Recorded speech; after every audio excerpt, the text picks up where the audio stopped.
Blessed love and peace, Rastafari.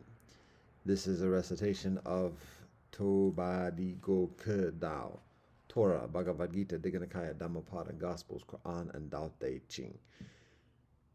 This is portion número 37.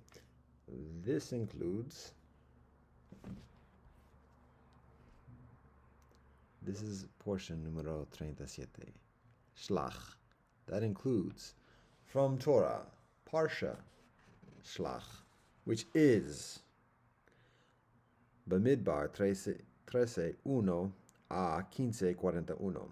From the Chandogya Upanishad, it is Kanda 7:1 a 15. From the Bhagavad Gita, it is the Arjuna Visada Yogehe 1. From the Tao Te Ching, it is chapters 46 and 47. From Menke, it is chapter 17 of 28. From the Digha Nikaya, it is the Payasi Sutta numero 23. From the Dhammapada, it is the Danda Vaga numero 10. From the Gospels, it is John 5:6. From the Quran, it is Surah Al-Zukhan, Surah Al-Jitiyah, and Surah Al-Akaf 44 a 46. And the history of the Danes. Book 1.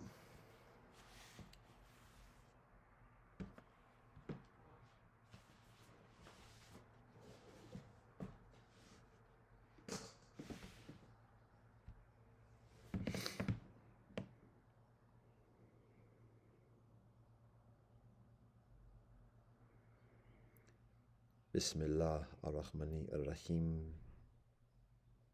Allahu Akbar. Dao ke dao fe chung dao. Min ke min fe chung min ja Rastafari. Deus nos de qui es in cielo sanctificato nomen tuum. Vaheguru sanam. Baruch ata Elohim Eloheinu melech haolam asher kazanu b'mitzvotav v'tzivanu l'sok b'revai Torah. Amen. Baruch ata Elohim Eloheinu melech haolam borei peri hagafen. Amen. Kyrie eleison. Sevomas tu save jikatehi. Sabe sata bhavantu sukitata. Vagabiem. Aquaba upendo na amanim. Kyrie neselam. Chinta dam per me. Libov me. Umajaka. Ubuntu shubanda fakitka. Session, como sonida, domo arigato, pelama yelo wakatoko, toko doko shingun, gomeligan. God, we thank you for all that you bless us. Ata jamyat yata afnami. Adom, ahom, dom, shanti, shanti, shanti. Amen.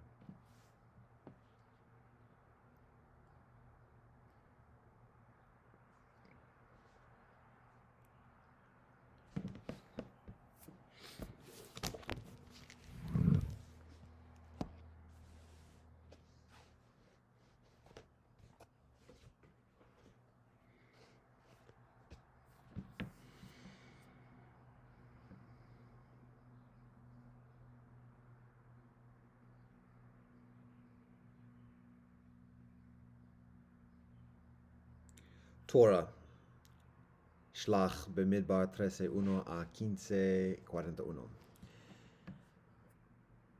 Elohim spoke to Moshe, saying, Send out for yourself men who will scout the land of Canaan, which I am giving to the children of Israel. You shall send one man, each for his father's tribe. Each one shall be a chieftain in their midst. So Moshe sent them from the desert of Paran by the word of Elohim. All of them were men of distinction. They were the heads of the children of Israel. These are their names.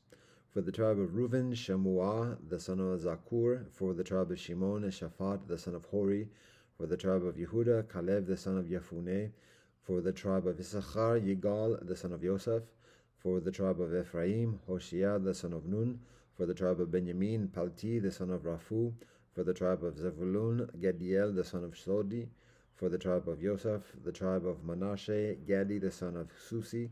For the tribe of Dan, Amiel, the son of Gemali. For the tribe of Asher, the Setur, the son of Michael. For the tribe of Naphtali, Nabi, the son of Vofsi. For the tribe of Gad, Geuel, the son of Machi.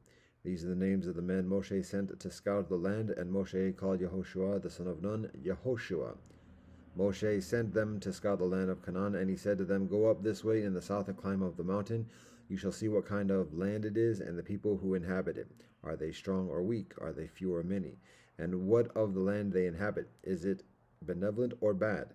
And what are the cities in which they reside? Are they in camps or in fortresses? What is the soil like? Is it fat or lean? Are there any trees in it or not? You shall be courageous and take from the fruit of the land. It was the season when the first grapes begin to ripen. So they went up and explored the land from the desert of Zin until Rehov at the entrance to Hamat. They went up in the south, and he came to Hebron, and there were Ahiman, Sheshai, and Talmai, the descendants of the giant. Now Hebron had been built 7 years before Zoan of Egypt. They came to the valley of Eshcol, and they cut a branch with a cluster of grapes. They carried it on a pole between two people, and they also took some pomegranates and figs. They called the place the valley of Eshcol because of the cluster Eshcol the children of Israel cut from there. They returned from scouting the land at the end of 40 days. They went and they came to Moshe and Aaron and all the congregation of the children of Israel in the desert of Paran to Kadesh. They brought them back a report as well as to the entire congregation, and they showed them the fruit of the land. They told him and said, We came to the land to which you sent us, and it is flowing with milk and honey, and this is its fruit. However, the people who inhabit the land are mighty, and the cities are extremely huge and fortified, and there we saw even the offspring of the giant. The Amalekites dwell in the southland, while the Hittites, the Jebusites, and the Amorites dwell in the mountainous region. The Canaanites dwell on the coast and alongside the Jordan. Caleb silenced the people to hear about Moshe, and he said, We can surely go up and take possession of it, for we can indeed overcome it. But the men who went up with him said, We are unable to go up against the people, for they are stronger than we. They spread an evil report about the land which they had scouted, telling the children of Israel, The land we passed through to explore is a land that consumes its inhabitants, and all the people we saw in it are men of stature. There we saw the giants, the son of Anach, descended from the giant. In our eyes we seemed like grasshoppers, and so we were in their eyes. The entire community raised their voices and shouted, and the people wept on that night. All the children of Israel complained against Moshe and Aaron, and the entire congregation said, If only we had died in the land of Egypt, or only if we had died in this desert. Why does Elohim bring us to this land to fall by the sword? Our wives and children will be as spoils. Is it not better for us to return to Egypt? They said to each other, Let us appoint a leader and return to Egypt. Moshe and Aaron fell on their faces before the entire congregation of the children of Israel. Yehoshua the son of Nun and Caleb the son of Yefuneh, who were amongst those who had scouted the land, tore their clothes. They spoke to the entire congregation of the children of Israel, saying, The land we passed through to scout is an exceedingly benevolent land. If Elohim desires us, Elohim will bring us to this land and give it to us, a land flowing with milk and honey. But you shall not rebel against Elohim, and you will not fear the people of that land, for they are as our bread. Their protection is removed from them, and Elohim is with us. Do not fear them. The entire congregation threatened to pelt them with stones, but the glory of Elohim appeared in the tent of meeting to all the children of Israel. Elohim said to Moshe, How long will this people provoke me? How much longer will they not believe in me after all the signs I have performed in their midst? I will strike them with a plague and annihilate them. Then I will make you into a nation greater and stronger than they. Moshe said to Elohim, But the Egyptians will hear that you have brought this nation out from its midst with great power. They will say about the inhabitants of this land, who have heard that you, O Elohim, are in the midst of this people, that you, Elohim, appear to them eye to eye, and that your cloud rests over them. And you go before them with a pillar of cloud by day, and with a pillar of fire by night. And if you kill this nation like one man, the nations who have heard of your reputation will say as follows, Since Elohim lacked the ability to bring this nation to the land which Elohim swore to them, Elohim slaughtered them in the desert. Now please let the strength of Elohim be increased as you spoke, saying,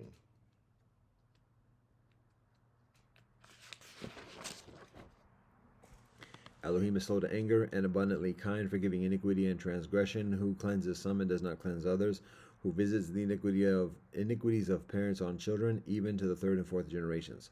Please forgive the iniquity of this nation in accordance with your abounding kindness, as you have borne this people from Egypt until now. And Elohim said, I have forgiven them in accordance with your word. However, as surely as I live, and as the glory of Elohim fills the earth, that all the people who perceived my glory and the signs that I performed in Egypt and in the desert, yet they have tested me these 10 times and not listened to my voice.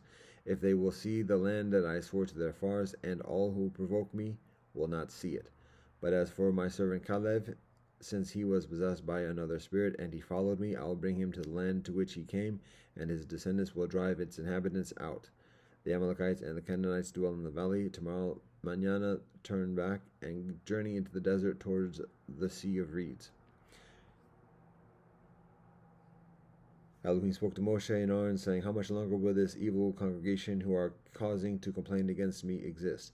The complaints of the children of Israel, which they caused them to complain against me, I have heard. Say to them, As I live, says Elohim, if not as you have spoken in my ears, so will I do to you. In this desert your corpses shall fall, your entire number, all those from the age of 20 and up, who were counted because you complained against me. You shall not come to the land concerning which I raised my hand that you would settle in it, except Caleb the son of Yefuneh and Yehoshua the son of Nun. As for your infants, of whom you said that they will be as spoils, I will bring them there, and they will come to know the land which you despised.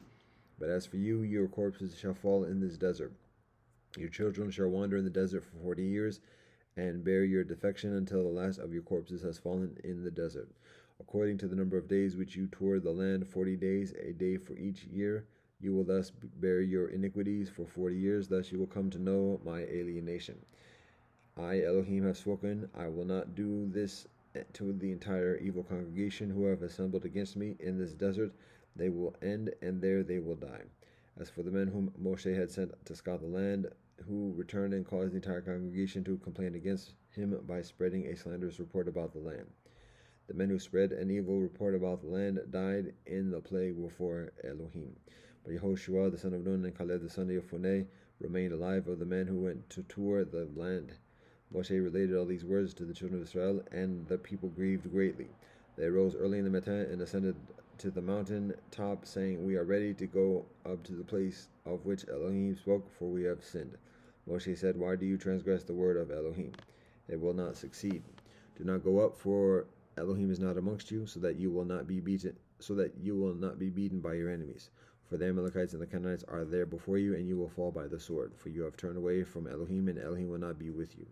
They defiantly ascended to the mountaintop, but the ark of the covenant of Elohim and Moshe did not move from the camp. The Amalekites and the Canaanites who lived on the mountain came down and smote them and crushed them, pursuing them until Hormah. Elohim spoke to Moshe, saying, Speak to the children of Israel, and say to them, When you arrive in the land of your dwelling place, which I am giving you, and you make a fire offering to Elohim, a burnt offering or an offering, namely a peace offering, for an expressed vow or for a voluntary offering, or on your festivals, to provide a pleasing fragrance for Elohim from the cattle or from the sheep, the one who brings his offering to Elohim shall present a meal offering containing 1/10 fine flour mixed with a quarter of a hin of oil, and a quarter of a hin of wine for a libation. You shall prepare with the burnt offering for the offering for each lamb. Or for a ram you shall present a meal offering containing 2/10 fine flour mixed with 1/3 of a hin of oil, and 1/3 of a hin of wine for a libation. You shall offer up a pleasing fragrance to Elohim. If you prepare a young bull as a burnt offering or offering by expressing a vow, or sacrifice expressing a vow, or a peace offering for Elohim, with the young bull he shall offer up a meal offering consisting of 3/10 fine flour mixed with half a hin of oil. And you shall offer half a hin of wine for a libation, a fine offering of pleasing fragrance to Elohim. So shall it be done for each ox or ram, or for a young sheep or young goat. In accordance with the number of you offer up, so shall you present for each one according to their numbers. Every native born shall do it in this manner, to offer up a fire offering of pleasing fragrance to Elohim. If a proselyte resides with you, or those amongst you in future generations, and he offers up a fire offering of pleasing fragrance to Elohim, as you make it, so shall he make it. One rule applies to the assembly, for yourselves and for the proselyte who resides with you. One rule applies throughout your generations, just as it is for you, so it is for the proselyte before Elohim. There they be one law and one ordinance for you and the proselyte who resides with you. Elohim spoke to Moshe, saying, Speak to the children of Israel, and you shall say to them, when you arrive in the land to which I am bringing you, and you eat from the land, if you eat from the bread of the land, you shall set aside a gift for Elohim. The portion of your dough you shall separate a loaf for a gift, as in the case of the gift of the threshing floor, so shall you separate it. From the first portion of your dough you shall give a gift to Elohim in all your generations. And if you should err and not fulfill all these commandments which Elohim spoke to Moshe, all that Elohim commanded you through Moshe from the day on which Elohim commanded, and from then on for all generations, if because of the eyes of the congregation it was committed inadvertently, the entire congregation shall prepare a young bull as a burnt offering for a pleasing fragrance to Elohim, with its prescribed meal offering and libation, and one young he-goat for a sin offering. The Kohen shall atone on behalf of the entire congregation of the children of Israel, and it shall be forgiven them, for it was an error, and they have brought their offering as a fire offering to Elohim, and their sin offering before Elohim because of their error. The entire congregation of the children of Israel and the proselyte who resides with them shall be forgiven, for all the people were in error. But if an individual sins inadvertently, he shall offer up a she-goat in its first year as a sin offering, and the Kohen shall atone for the erring soul which sinned inadvertently before Elohim, so as to atone on his behalf, and it shall be forgiven him. One law shall apply to anyone who sins inadvertently from the native born of the children of Israel and the proselyte who resides amongst them. But if a person should act high-handedly, whether he is a native born or a proselyte, he is blaspheming Elohim, and that soul shall be cut off from amongst its people. For he has scorned the word of Elohim and violated Elohim's commandment. That soul shall be utterly cut off, for its iniquity is upon it. When the children of Israel were in the desert, they found a man gathering wood on Shabbat. Those who found him gathering wood presented him before Moshe and Aaron, and before the entire congregation. They put him under guard, since it was not specified what was to be done to him. Elohim said to Moshe, The man shall be put to death. The entire congregation shall pelt him with stones outside the camp. So the entire congregation took him outside the camp, and they pelted him to death with stones, as Elohim had commanded. Moshe spoke to the Lord. Elohim spoke to Moshe, saying, Speak to the children of Israel, and you shall say to them that they shall make for themselves tzitzit on the corners of their garments throughout the generations, and they shall affix a thread of sky blue tzitzit on the fringe of each corner. They shall be tzitzit for you, and when you see it, you remember all the commandments of Elohim to perform them, and you shall not wander after your hearts and after your eyes, and after which you are going astray, so that you shall remember and perform all my commandments, and you shall be holy to your God. I am Elohim, your God, who took you out of the land of Egypt to be your God.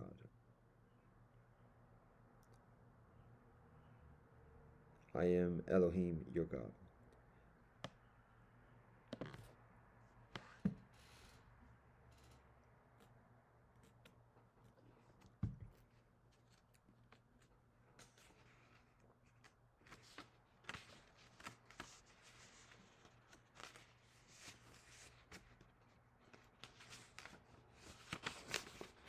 Chandogya Upanishad, part 7, chapter 1 a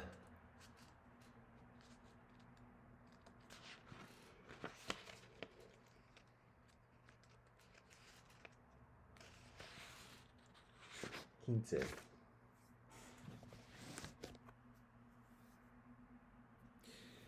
Om. Narada approached Sanat Kumara as a pupil and said, Venerable Sir, please teach me. Sanat Kumara said to him, Please tell me what you already know, then I shall tell you what is beyond. Narada said, Venerable Sir, I know the Rig Veda, the Yajur Veda, the Sama Veda, the Atharva Veda as the fourth Veda, the epics, Puranas, and ancient lore, Itihasa as the fifth, the Vedas of the Veda of the Vedas, grammar, rules of the offering by which the mains are gratified, the science of numbers, the science of portents, the science of time, logic, ethics, etymology, Brahma Vidya, the science of pronunciation, ceremonials, prosody, the science of elemental spirits, the science of weapons, astronomy, the science of serpents, and the fine arts. All this I know, Venerable Sir. But, Venerable Sir, with all this I know words only. I do not know the self. I have heard from men like you that he who knows the self overcomes sorrow. I am one afflicted with sorrow. Do you, venerable sir, help me to recross over to the other side of sorrow. Son of Kumara said to him, whatever you have read is only a name. Verily, a name is the Rig Veda, so also are the Yajur Veda, the Samaveda, the Atharva Veda as the fourth, the epics and the ancient lore as the fifth, the Vedas of the Vedas, the rules of offering by which the means are gratified, the science of numbers, the science of portents, the science of time, logic, ethics, etymology, Brahma Vidya, the science of elemental spirits, the science of weapons, astronomy, the science of serpents, and the fine arts. Meditate on the name. He who meditates on a name as Brahman can of his own free will reach as distant as the name reaches. He who meditates on a name as Brahman. Narada said, Venerable sir, is there anything greater than a name? Of course there is something greater than a name. Please tell that to me, Venerable sir. Chapter 2.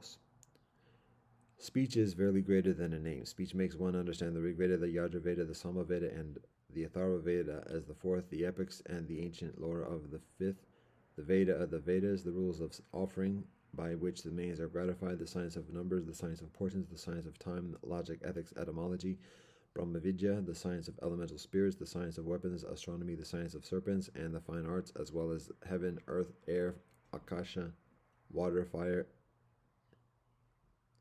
celestial beings, men, cattle, birds, herbs, trees, animals, together with worms, flies, gnats,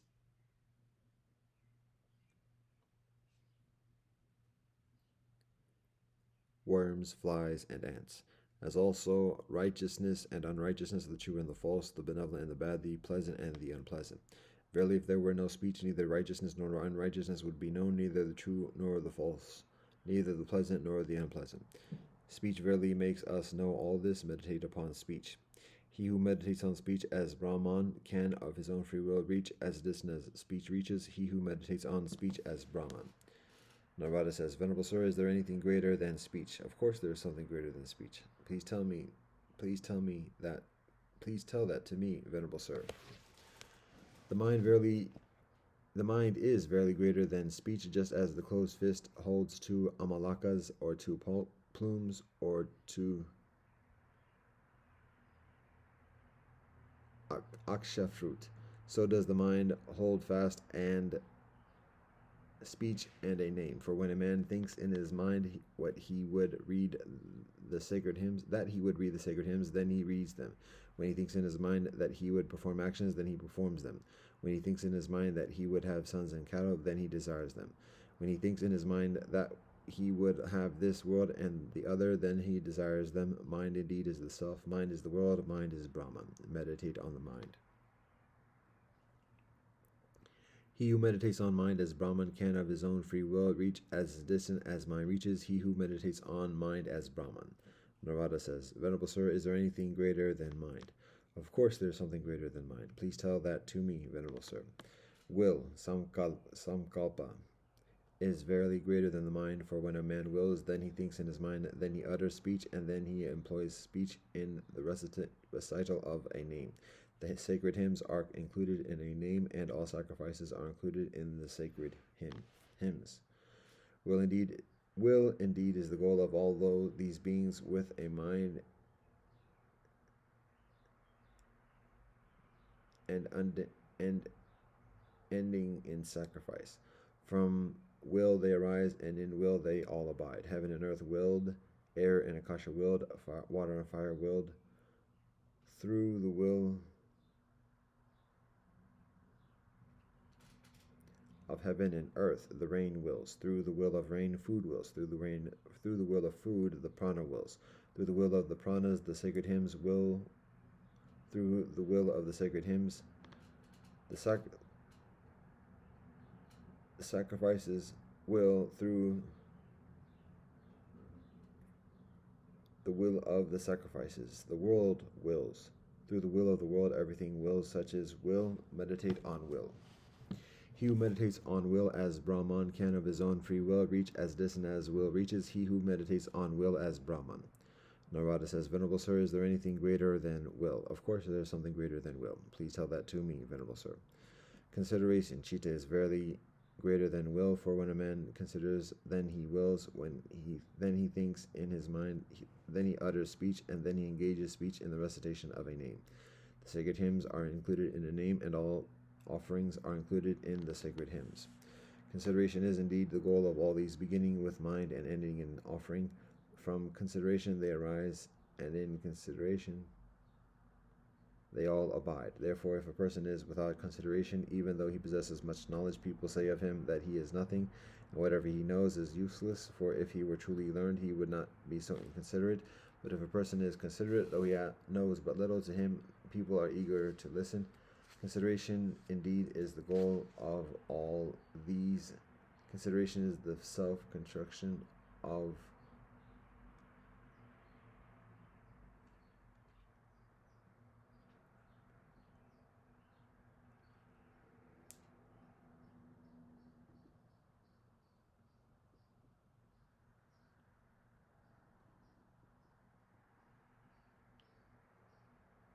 consideration is the support.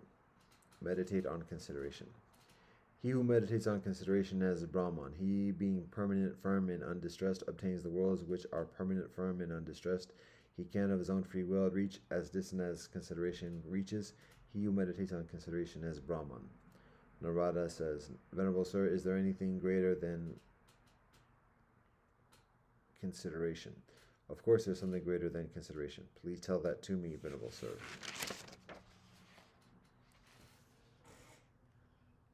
Meditation, jhana, is verily greater than consideration.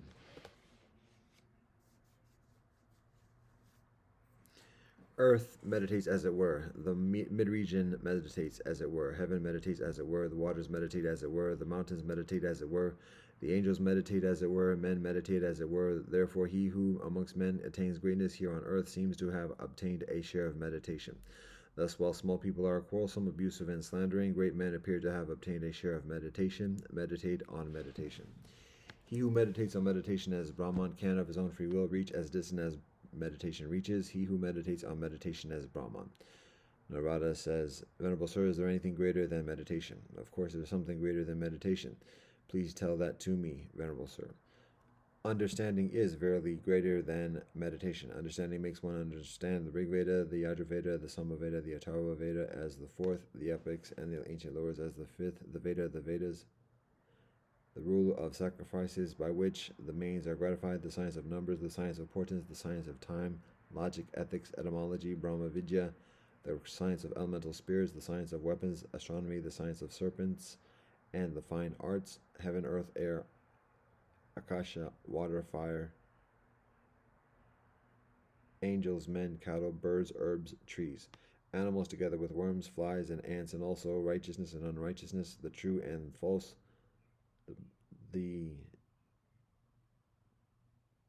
benevolent and the bad, the pleasant and the unpleasant, food and taste, this world and yonder. Meditate on understanding. He who meditates on understanding as Brahman attains the worlds of understanding and knowledge, and can of his own free will reach as distant as understanding reaches. He who meditates on understanding as Brahman.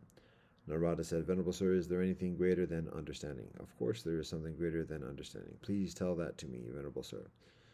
Strength is verily greater than understanding. One strong man causes 100 men of understanding to tremble.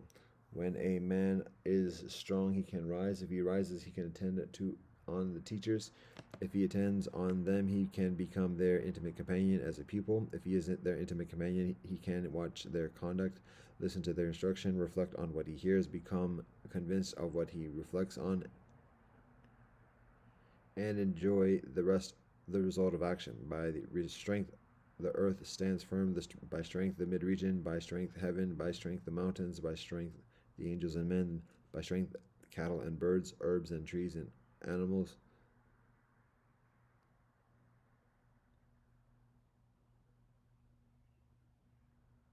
Together with worms, flies, and ants. By strength, the world stands firm. Meditate upon strength. He who meditates on strength as Brahman can of his own free will reach as distant as strength reaches. He who meditates on strength as Brahman. Narada said, Venerable sir, is there anything greater than strength? Of course there is something greater than strength. Please tell that to me, venerable sir. Food is verily greater than strength. Therefore if a man abstains from food for 10 days, even though he might live, yet he would not be able to see, hear, reflect, become convinced, act, or enjoy the result. But when he obtains food, he is able to see, hear, reflect, become convinced, act, and enjoy the result. He who meditates on food as Brahman obtains the world rich in food and drink. He can of his own free will reach as distant as food reaches. He who meditates on food as Brahman. Narada says, Venerable sir, is there anything greater than food? Of course there is something greater than food. Please tell that to me, sir, venerable sir. Water is verily greater than food. Therefore, if there is not sufficient rain, then living creatures are afflicted with the thought that there will be less food. But if there is sufficient rain, the living creatures rejoice in the thought that there will be much food. It is water that assumes the form of this earth, this mid-region, this haven, these mountains, these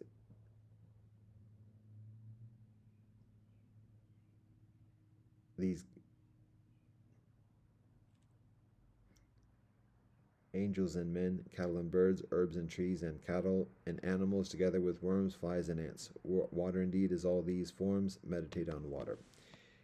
He who meditates on water as Brahman obtains all his desires and becomes satisfied. He can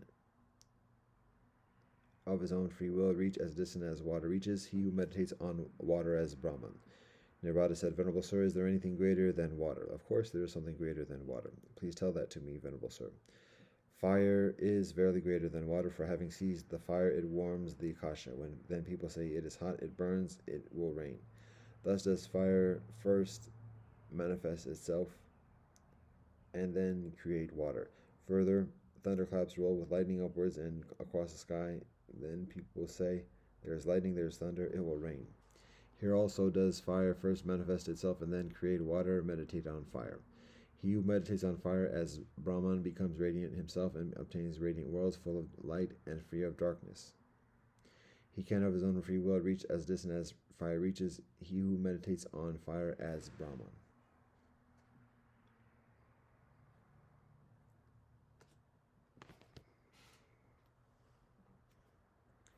Narada said, Venerable sir, is there anything greater than fire? Of course there is something greater than fire. Please tell that to me, venerable sir. The akasha is verily greater than fire, for in the akasha exists both the soleil and the moon, lighting, stars, and fire. It is through the akasha that a person calls another. It is through the akasha that the other hears. It is through the akasha that the person hears back. In the akasha we rejoice when we are together, and in the akasha we rejoice when we are separated. In the akasha everything is born in towards the akasha of all things. Towards the akasha of all things. Meditate upon the akasha.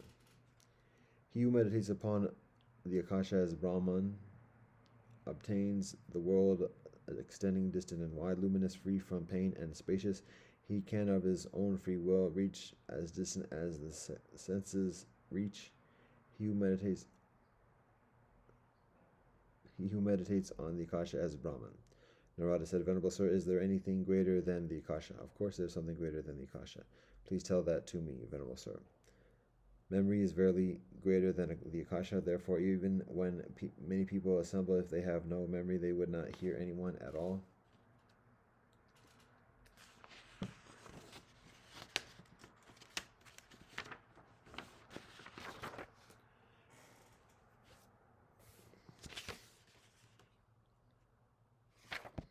They would not think, they would not understand. But surely if they had memory, they would hear, think, and understand. Through memory one knows one's sons. Through memory one's cattle. Meditate on memory. He who meditates on memory as Brahman can of his own free will reach as distant as memory reaches. He who meditates on memory as Brahman. Narada said, Venerable sir, is there anything greater than memory? Of course there is something greater than memory. Please tell that to me, venerable sir.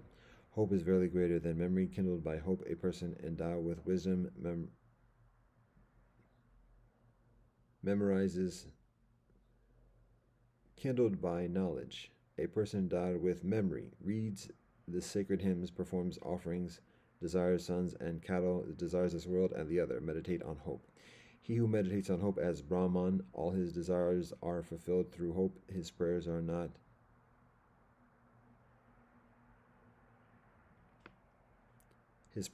in vain. He can of his own free will reach as distant as hope reaches. He who meditates on hope as Brahman. Narada said, Venerable Sir, is there anything greater than hope?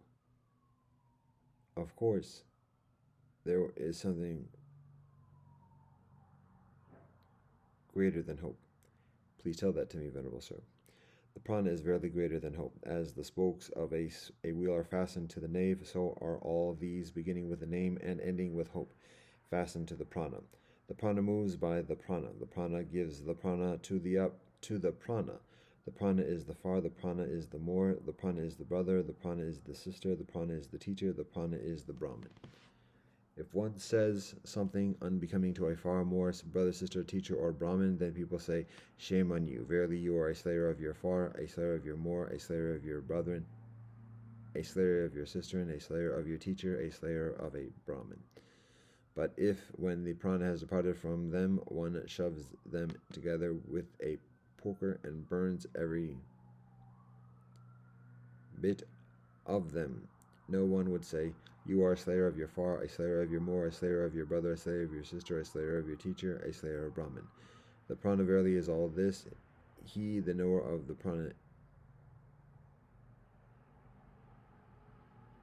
who sees this, reflects on this, is convinced of this, becomes an ativadi.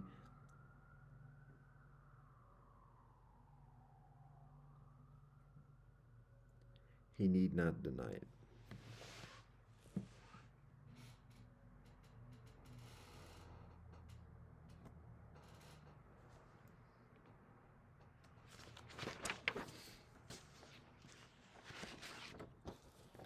Bhagavad Gita, Arjuna Visada Yogehe, numero 1.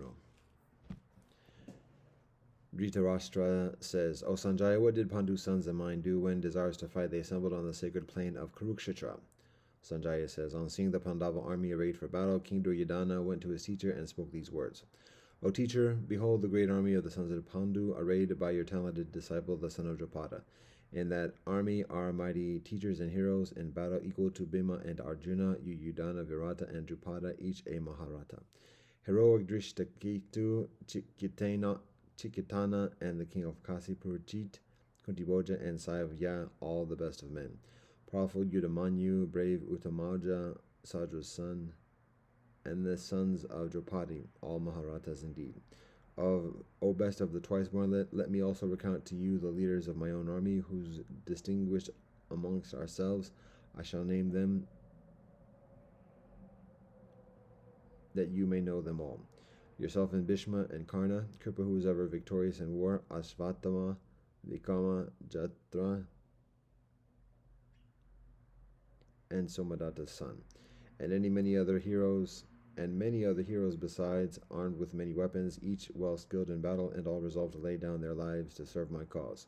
But this army of ours is protected by Bhishma and is inadequate, and that army of theirs is protected by Bhima and is adequate. Now take your proper places in front of your martial troops and protect Bhishma alone. Bhishma, the grandsire of the courageous, the oldest of the Kurus, gave forth a long roar and blew his conches, causing joy to Duryodhana. Then the conches and kettle drums, tabors and trumpets and cow horns suddenly blared forth, and the sound was stupendous. Whereupon Madhava and Pandava, seated in their magnificent chariot, yoked with 2 white horses, also blew their celestial conches.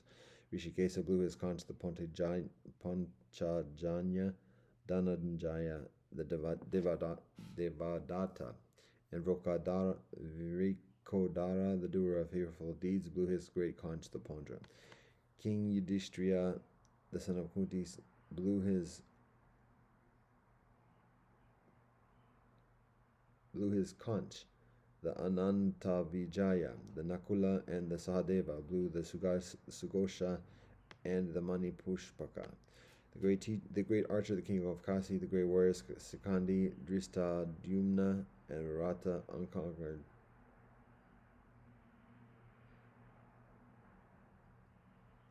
The unconquered Satyaki, Drupada and the sons of Drupadi, and the mighty son of Subhadra, O master of the earth, each blew his own conch. And that tumult resounding through heaven and earth rent the hearts of Dhritarashtra's followers. Then, O master of the earth, seeing Dhritarashtra's army standing in battle array and the clash of arms about to begin, Arjuna, whose ensign bore the device of a monkey, spoke as follows to Krishna. Arjuna says, O Achyuta, between the two armies draw up my chariot, that I may behold those who stand there eager to fight.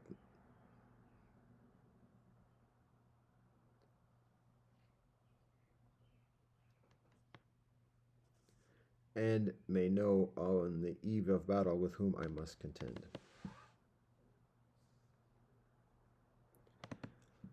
I would observe those who are gathered here to fight, desiring on the field of battle the welfare of the evil-minded son of Dhritarashtra. Sanjaya says, O Bharata, thus addressed by Gudakesa, Krishna drew up the excellent chariot between the two armies, facing Bhishma, Drona, and all the rulers of the earth, and said, Behold, O Partha, all the Kurus here assembled. Then Partha saw arrayed in both the armies, fathers and grandfathers, uncles and brothers, sons and grandsons, comrades and friends, fathers-in-law and teachers. Casting his eyes on all these kinsmen stationed on opposing sides, the son of Kudi was overcome with deep pity and sorrowfully spoke.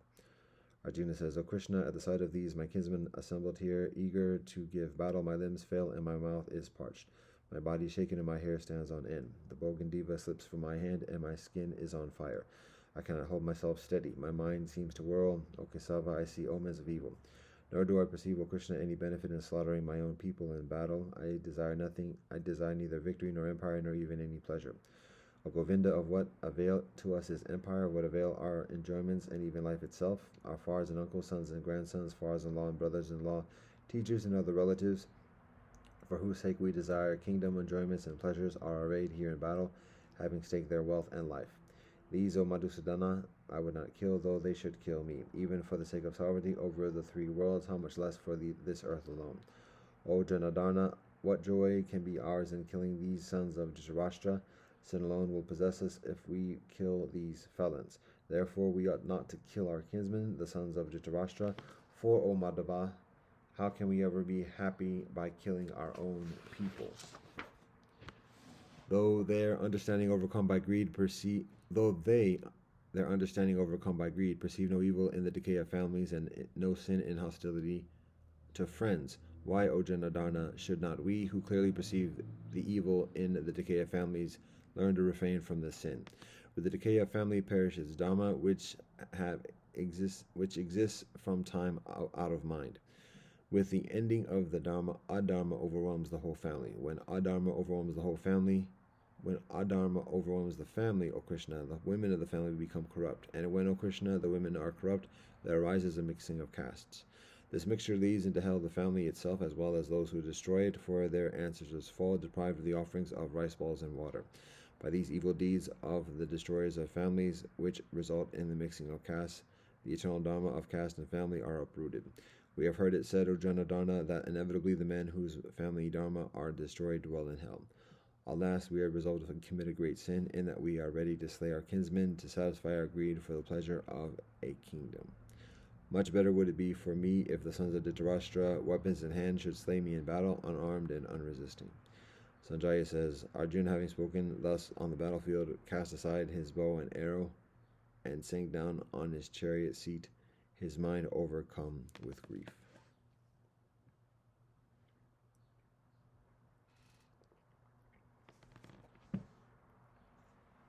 Tao Te Ching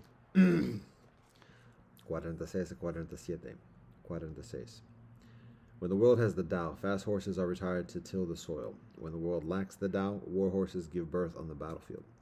There is no crime greater than greed, no disaster greater than discontentment, no fault greater than avarice. Thus the satisfaction of contentment is the lasting satisfaction. 47. Without going out the door, know the world. Without peering out the window, see the heavenly Tao. The further one goes, the less one knows. Therefore the sage knows without going, names without seeing, achieves without striving.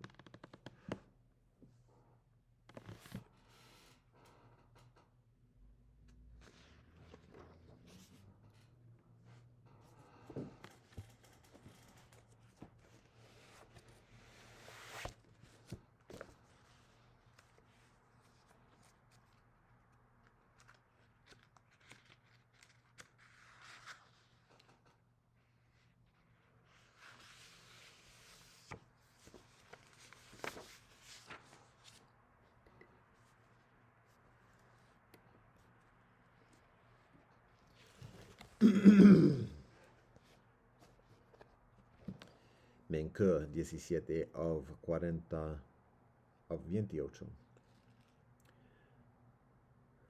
Wang Zong asks Menke, saying, when Shu went into the fields, he cried and wept towards the pitying heavens. Why did he cry out and weep? Menke replies, he was dissatisfied and full of earnest desire.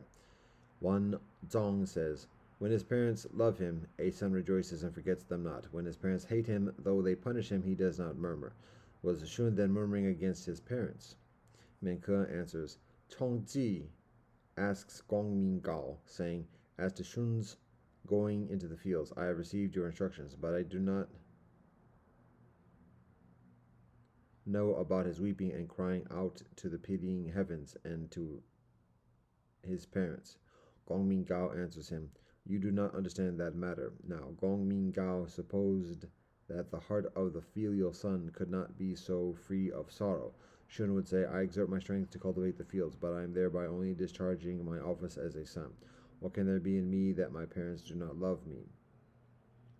The Di caused his own children, 9 sons and 2 daughters, the various officers, oxen and sheep, storehouses and granaries, all to be prepared to serve Shun amidst the channeled fields.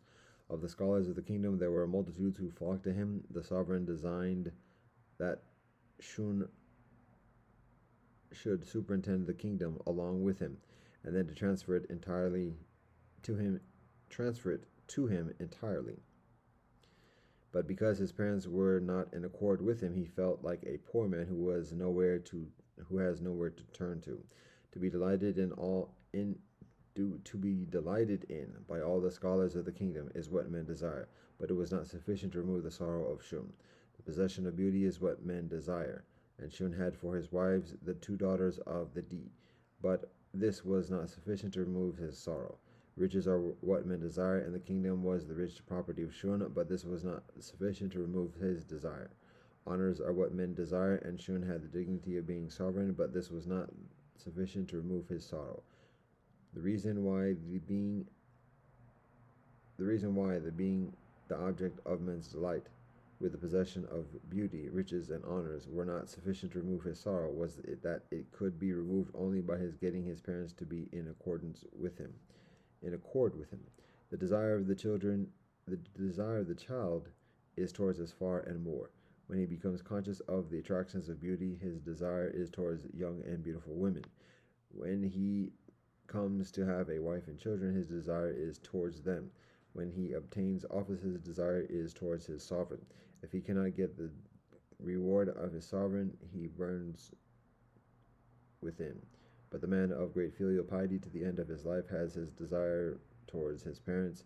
In the great Shun, I see the case of one whose desire at 50 years was towards them.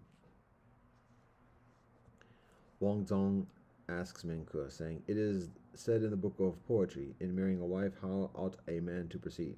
He must inform his parents. If the rule be indeed as here expressed, no man ought to have illustrated it so well as Shun.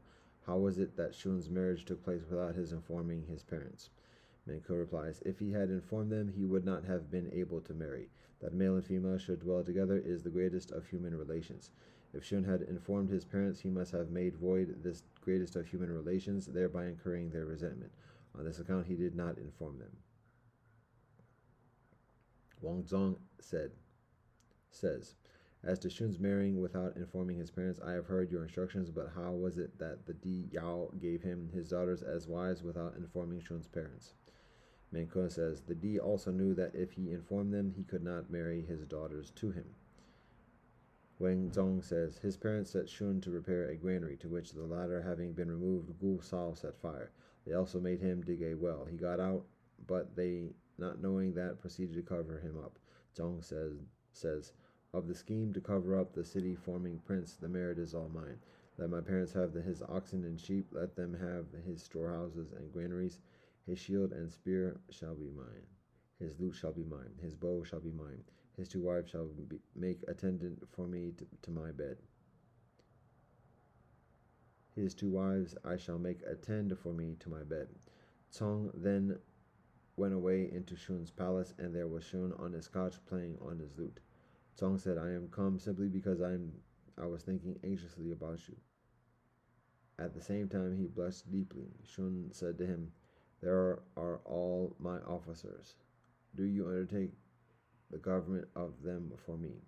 I do not know whether Shun was ignorant of Tong's wishing to kill him. Menkun answers, How could he be ignorant of that? But when Tong was sorrowful, he was also sorrowful. When Tong was joyful, he was also joyful. Tong says, In that case, then did not Shun rejoice hypocritically? Menkun replies, No, formerly someone sent a present of a live fish to Zi Cheng of Zhong. Zi Cheng ordered his pond keeper to keep it in the pond, but that officer cooked it and reported the execution of his commissioner, saying, When I first let it go, it embarrassed. In a little while, it seemed to be somewhat at ease, then it swam away joyfully. Zi Cheng observed, It had got into its element. It had got into its element. The pond keeper then went out and said, Who calls Zi Cheng?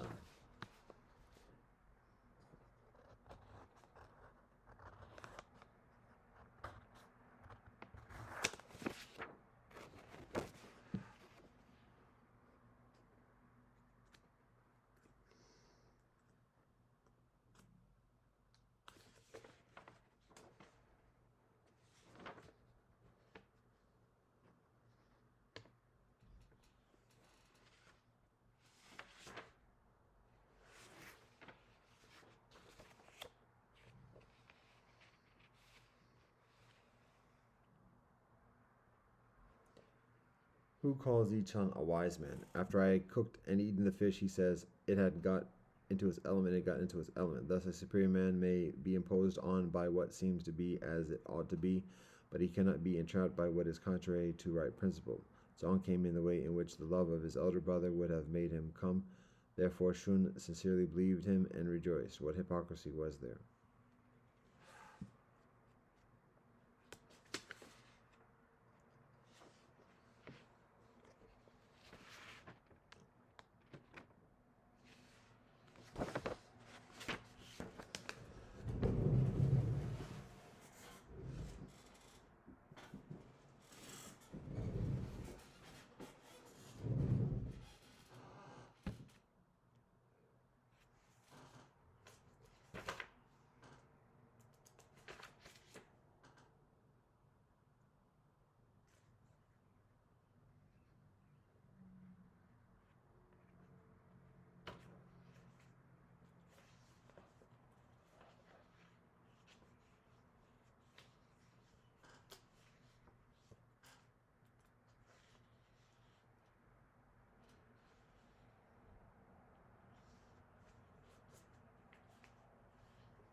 The pawnkeeper then went out and said, "Who calls Zi Chan a wise man?" After I had cooked and eaten the fish, he says, "I had got into it.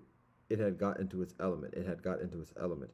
Thus, a superior man may be imposed on by what seems to be as it ought to be, but he cannot be entrapped by what is contrary to right principle. Zhang came in the way in which the love of his elder brother would have made him come. Therefore, Shun sincerely believed him and rejoiced. What hypocrisy was there? Wanzhong said, Zhang made it his daily business to slay Shun. When Shun was made sovereign, how was it that he only banished him? Menko says, he raised him to be a prince. Some suppose that it was banishing him.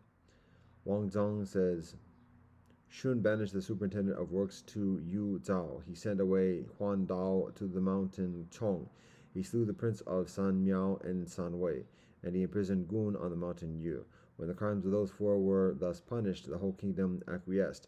It was a cutting off of men who were destitute of benevolence. But Cong was of all men the most destitute of benevolence, and Shun raised him to be the prince of Yu Bai. Of what crimes had the people of Yu Bai been guilty? Does a benevolent man truly act thus? In the case of other men, he cut them off. In the case of his brother, he raised him to be a prince. Menko replies, a benevolent man does not lay up anger nor cherish resentment against his brother, but only regards him with affection and love. Regarding him with affection, he wishes him to be honorable. Regarding him with love, he wishes him to be rich. The appointment of Zhang to be the prince of Yu Bai was to enrich and ennoble him. If whilst Shun himself was sovereign, his brother had been a common man, could he have been said to regard him with affection and love? Wan Zong says, I venture to ask what you mean by saying that some suppose that it was a banishing of Cong. Meng Ke replies, Cong could do nothing in his state. The Son of Heaven appointed an officer to administer its government and to pay over its revenues to him. This treatment of him led to its being said that he was banished. How indeed could he be allowed the means of oppressing the people? Nevertheless, Shun wished to be continually seeing him, and by this arrangement he came incessantly to court, as is signified in that expression. He did not wait for the rendering of tribute or affairs of government to receive the prince of Yu Bai. Tong Chi Ming asks Menke, saying, there is the saying, a scholar of complete virtue may not be employed as a minister by his sovereign, nor treated as a son by his father. Shun stood with his face to the south, and Yao, at the head of all the princes, appeared before him at court with his face to the north. Gu Sao also did the same. When Shun saw Gu Sao, his countenance became discomposed. Confuzi says, at this time, it was a perilous condition. In what a perilous condition was the kingdom. Its state was indeed unsettled. I do not know whether what is here is truly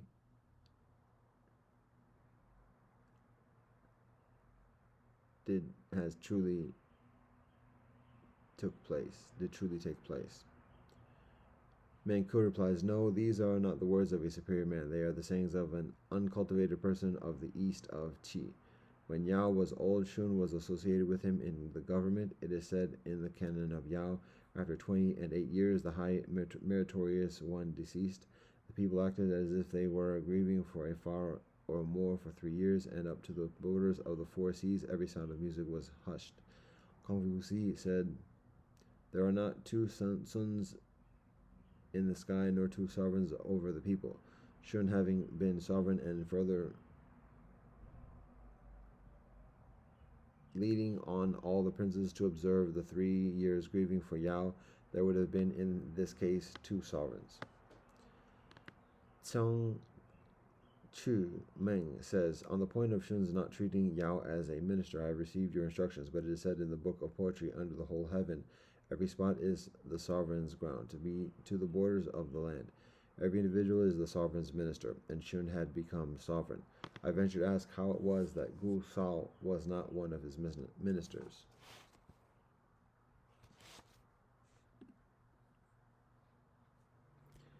Menko answers, that ode is not to be understood in that way. It speaks of being laboriously engaged in the sovereign's business so as not to be able to nourish one's parents, as if the author said, this is all the sovereign's business, and how is it that I alone am supposed to have ability and am made to toil in it. Therefore, those who explain the oaths may not insist on one term so as to do violence in a sentence, nor on a sentence so as to do violence to the general scope. They must try with their thoughts to meet that scope, and then we shall apprehend it. If we simply take single sentences, there is that in the ode called the Milky Way. Of the black-haired people of the remnant of Zal, there is not half a one left. If it had been truly as thus expressed, then not an individual of the people of Zal was left. Of all which a filial son can attain to, there is nothing greater than his honoring his parents. And of what can be attained to in the honoring of one's parents, there is nothing greater than the nourishing them with the whole kingdom. Gulsal was the far of the sovereign. This was the height of honor. Shun nourished him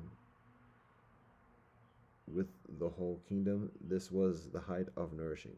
In this way, verified the sentiment in the book of poetry, ever cherishing filial thoughts. Those filial thoughts become an example to after ages.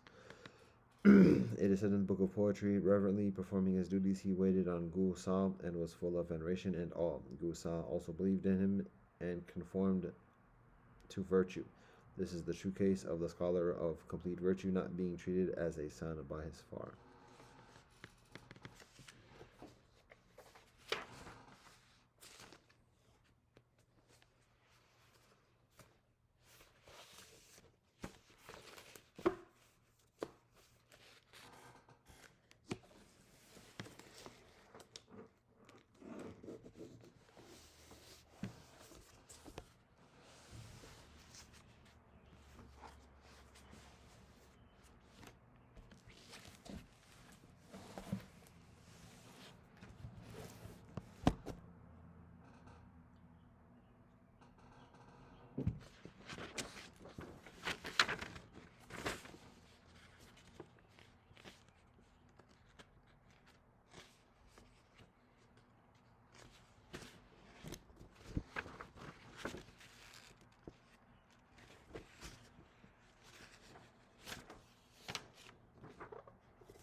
The Digha Nikaya, the Payasi Sutta 23.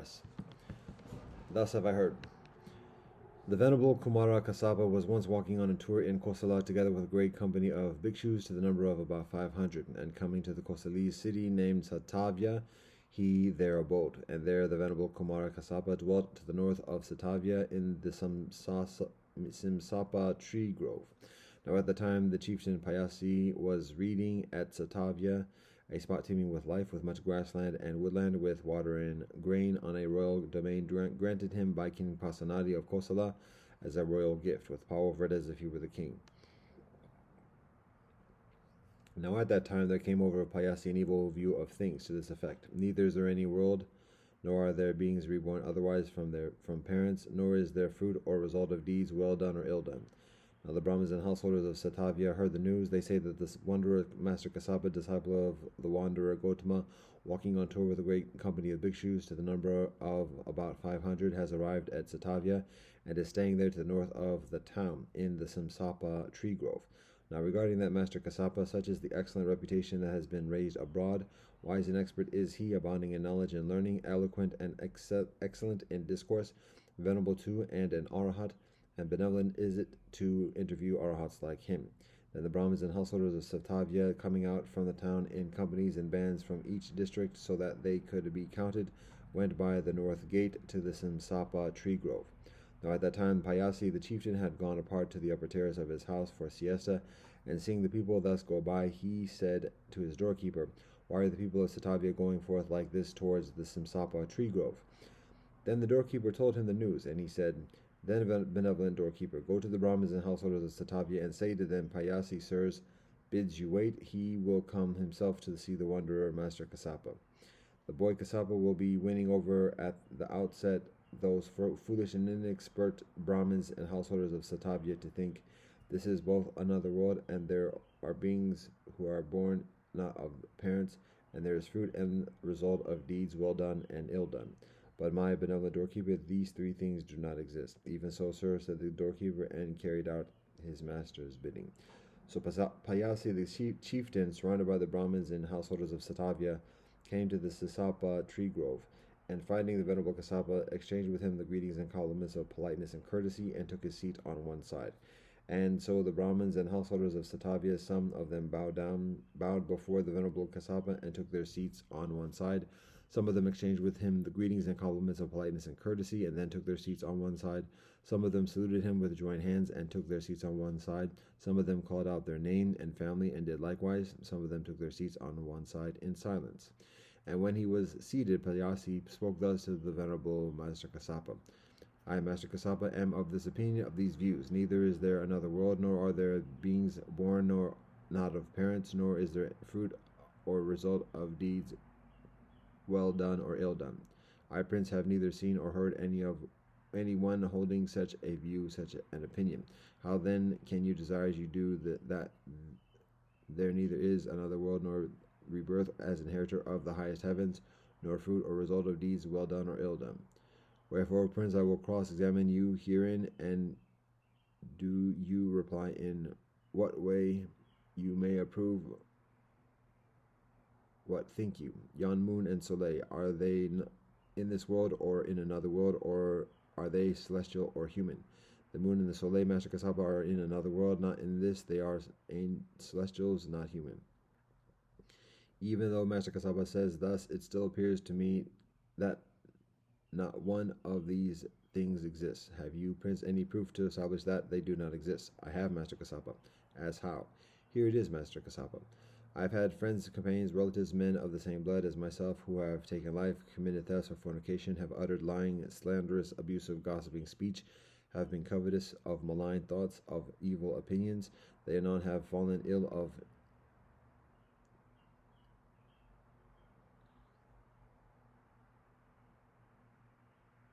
unvirtuous suffering and disease. When I had understood that they would not recover from that illness, I have got to them and said, according to the views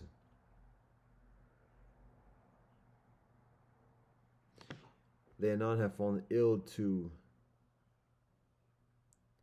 deathly suffering and disease. When I had understood that they would not recover from that illness, I have gone to them and said, according to the views and opinion held, sirs, by certain wanderers and Brahmins, they who break the precepts of virtue, when the body breaks up after death, are reborn into the waste, the woeful way, the fallen path, the pit, the fallen place, the pit. Now you, sirs, have broken those precepts. If what those reverent wanderers and Brahmins say is true, this, sirs, will be your fate. If these things should befall you, sirs, come to me and tell me, saying, there is another world, there is birth not of parents, there is fruit and result of deeds well done and ill done. You, sirs, are for me trustworthy and reliable, and what you say you have seen, will I even so, just as I myself, just will be even so as if I myself had seen it. They have consented to do this, saying very well, but they have neither come themselves nor dispatched a messenger. Now this, Master Kasapa, is evidence for me that there is neither another world nor a rebirth, not by human parents, nor fruit or result of deeds well done or ill. Well then, Prince, I will ask you this, and do you answer even as you think fit. What think you? Take the case of men who have taken a felon red-handed and bring him up, saying, my master, this felon was caught in the act, inflict on him what penalty you wish. He replies, well then, sirs, bind this man securely, his arms behind him with a strong cord, shave his head, lead him around to the sound of a sharp drum, from street to street, from crossroad to crossroad, and out at the southern gate there, south of the town, in the place of execution, cut off his head. They, assenting with very well, proceed to carry out these orders, and in the place of execution make him sit down. Now when the felon gained permission of the sort from his executioners,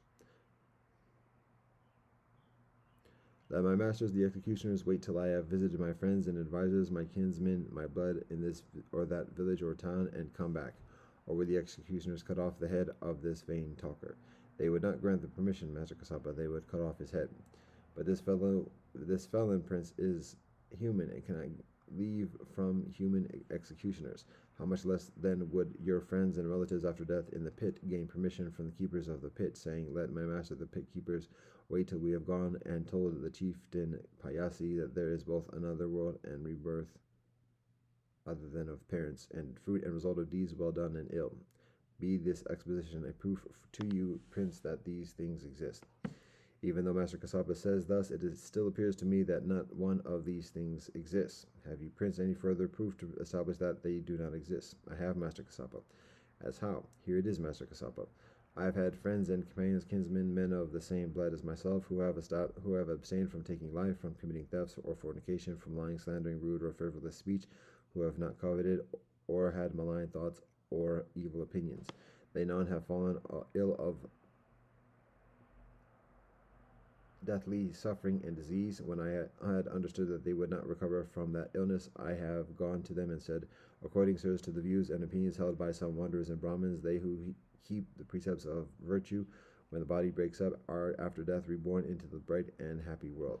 Now you, sirs, have kept those precepts. If what those revered Samanas and Brahmanas say is true, this, sirs, will be your fate. If these things should befall you, sirs, when you have been there reborn, come to me and let me know that there is both another world, rebirth other than of parents, and fruit and result of deeds well done and ill done. You, sirs, are for me trustworthy and reliable, and what you say you have seen will be even so, just as I myself had seen it. They have consented to do this, saying, Very well, but they have not come and let me go, nor have they dispatched a messenger. Now this again, Master Kassapa, is evidence to me that there is neither another world nor rebirth other than of parentage, no fruit and result of deeds well done or ill done. Well then, Prince, I will make you a simile, for by simile some intelligent persons will recognize the meaning of what is said. Just as if a man were plunged head under in a pit of mire, and you were to order men, saying, Well now, masters, pull the man out of that pit. They, saying, Very well, were to comply and pull him out. You were then to say to them, Well now, masters, brush the mire, smearing him from off his body with split bamboo. And they were to obey you. And you were to say to them, Well now, masters, shampoo this man's body, a treble massage with yellow shampoo powder. And they were to do so. And you were to say to them, Now, masters, rub him with oil and bathe him 3 times, utilizing fine khunam. And they were to do so. And you were to say to them, Well, masters, now dress his hair, and they were to do so. And you were to say to them, Now, masters, deck him with a costly garland and costly unguent and costly garments. And they were to do so. And you were to say to them, Well, masters, take him up on the palace and amuse him with the pleasures of the 5 senses, and they were to do so. Now I think you, O chieftain, with this man, well bathed, well anointed, shaved and combed, dressed, wreathed and adorned, clad in clean raiment, taken to the upper palace, and indulging in, surrounded by, to read to the 5 pleasures of sense.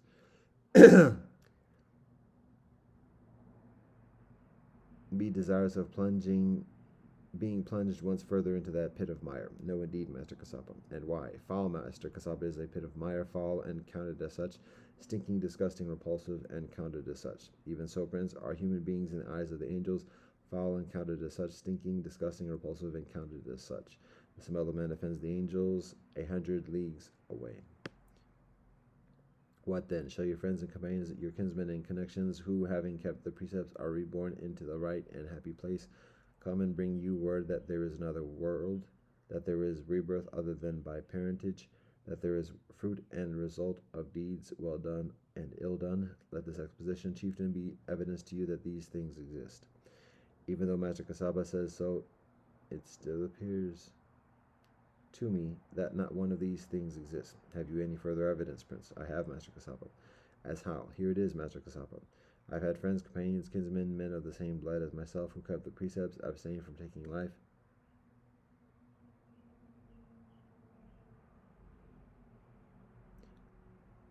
abstained from taking what was not given, from inchastity, lying speech, and strong intoxicating liquors. They anon have fallen deathly ill, and I, having told them how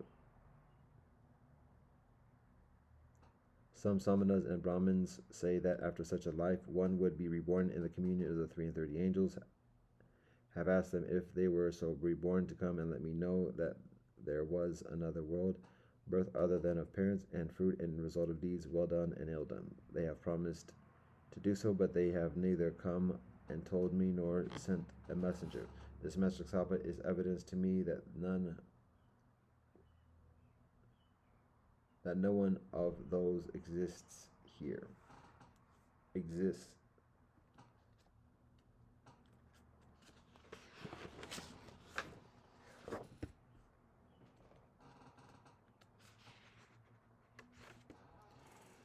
Well then, Prince, I will reply by asking you something, and do you answer as you think fit. That which humanly speaking, is a century. This to the 33 angels is one night and day. Of such a night, 30 nights are the month. Of such a month, 12 months are the year. Of such a year, the celestial 1,000 years are the lifespan of the 33 angels. Those of whom you now speak will have attained rebirth into the communion of these angels. If it should occur to them thus, let us for 2 or 3 days indulge ourselves surrounded by and steeped in the 5 pleasures of sense, and thereafter let us go and tell the chieftain Payasi that there is another world, rebirth other than of parents, and fruit and result of deeds well done and ill done. Where they then have come to you and told you so? Certainly not, Master Kasapa, for we would have been dead long before. But who lets Master Kasapa know all these things, that there are 33 angels, or that the 33 angels live so many years? We do not believe him when he says these things. That prince is just as if there were a man born blind, who could not see objects as dark or bright, as blue, yellow, red, or brown, who could not see things as smooth or rough, nor the stars, nor moon, nor soleil. And he were to say, there are none of these things, nor anyone capable of seeing them. I don't know them, I don't see them, therefore they don't exist. Would one so speaking speak rightly, Prince? Not so, Master Kasapa. The visual objects of which you speak do exist, and so does the faculty of seeing them. To say, I don't know them, I don't see them, therefore they don't exist, that would not be speaking rightly, but even so, methinks, do you, Prince, talk like the blind man in my parable when you say, but who lets Master Kasapa know that there are 33 angels, and that the 33 angels live so many years? We do not believe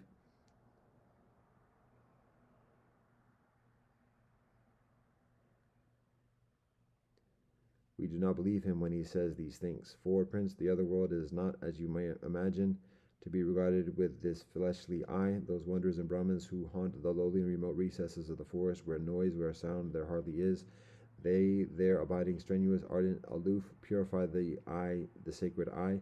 They by that purified sacred eye, passing the division of men, see both this world and the other world. And beings reborn out of parents in this way, Prince, is the other world to be seen, and not even as you imagine by this fleshly eye. Let this be a reproof to you that there is another world, that there are beings reborn not of parents, that there is fruit and result of deeds well done and ill done. Even though Master Kasapa says so, yet it still appears that to me that not one of these things exists. Have you any further evidence, Prince? I have, Master Kasapa. As how? Here it is, Master Kasapa. I see wonders of Brahmins virtuous and of virtuous dispositions, fond of life, averse from dying, fond of happiness, shrinking from sorrow. Then I think, Master Kasapa, if these benevolent wonders and Brahmins were to know that this, when once we are dead, we shall be better off, then these benevolent men would take poison, or stab themselves, or put an end to themselves by hanging, or throw themselves from precipices. And it is because they do not know that once dead they will be better off, that they are found of life, averse from dying, fond of happiness, disinclined for sorrow. This, Master Kasapa, is for me evidence that there is no further world, no beings reborn otherwise than of parents, no fruit and no result of deeds well or ill done. Well then, Prince, I will make you a simile, for by way of a simile some wise men discern the meaning of what is spoken. Once upon a time, Prince, there was a Brahmin who had 2 wives. By one he had a son 10 or 12 years of age. The other was pregnant and near her time. Then Brahmin died. Now the boy said to his co-wife, whatever treasure there is, lady, or grain, or silver, or gold, all that is mine. There is nothing hereafter for you, whatever. Make over to me, lady, the heritage of my father. Then the Brahmini made answer to him, wait, my lad, till my child is born. 'twill be a boy, one portion shall be his. If a girl, she shall wait on you. But the boy reiterated his claim again and yet again. Then the Brahmini, taking a sword, entered an inner room and ripped up her belly, saying, If I can only find out whether it is a boy or a girl. Thus did she destroy both her own life and her unborn infant, and her wealth also, through the foolish and thoughtless way in which, seeking a heritage, she met with ruin and disaster. Even so, Prince, foolish and thoughtless that you are, will meet with ruin and disaster by seeking without wisdom for another world. Virtue and virtuous wanderers and Brahmins do not force maturity on that there which is impure, which isn't right.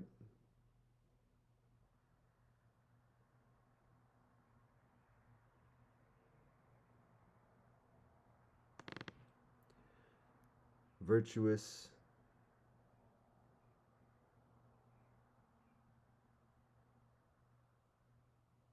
and principled wanderers and Brahmins do not force maturity on that which is unripe. They, being wise, wait for the maturity. The virtuous have need of their life. In proportion to the length of time such men abide here is the abundant merit that they produce and accomplish for the well-being of many, for the happiness of many, out of compassion for the world, for the advantage of the well-being, the happiness of angels and men. Let this then be a proof to you, Prince, that there is another world, that there is rebirth other than of parentage, that there is fruit and result of deeds well and ill done. Even though Master Kassapa says so, it still appears to me that not one of these things exists. Have you any further evidence, Prince? I have, Master Kassapa. As how, Prince? Here it is, Master Kassapa. Take the case of men who, having taken a felon red-handed, bring him up, saying, This felon, my master, was caught in the act. Inflict on him what penalty you wish. And I should say, Well, then, my masters, throw this man alive into a jar, close the mouth of it, and cover it over with wet leather. Put over that a thick cement of moist clay. Put it on to a furnace and kindle a fire. They saying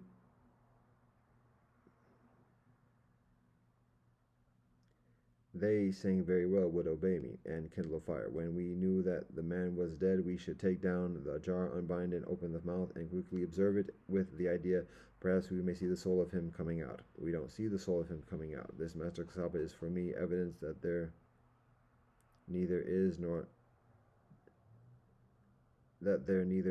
another world nor rebirth other than by parentage, nor fruit or result of deeds well or ill done.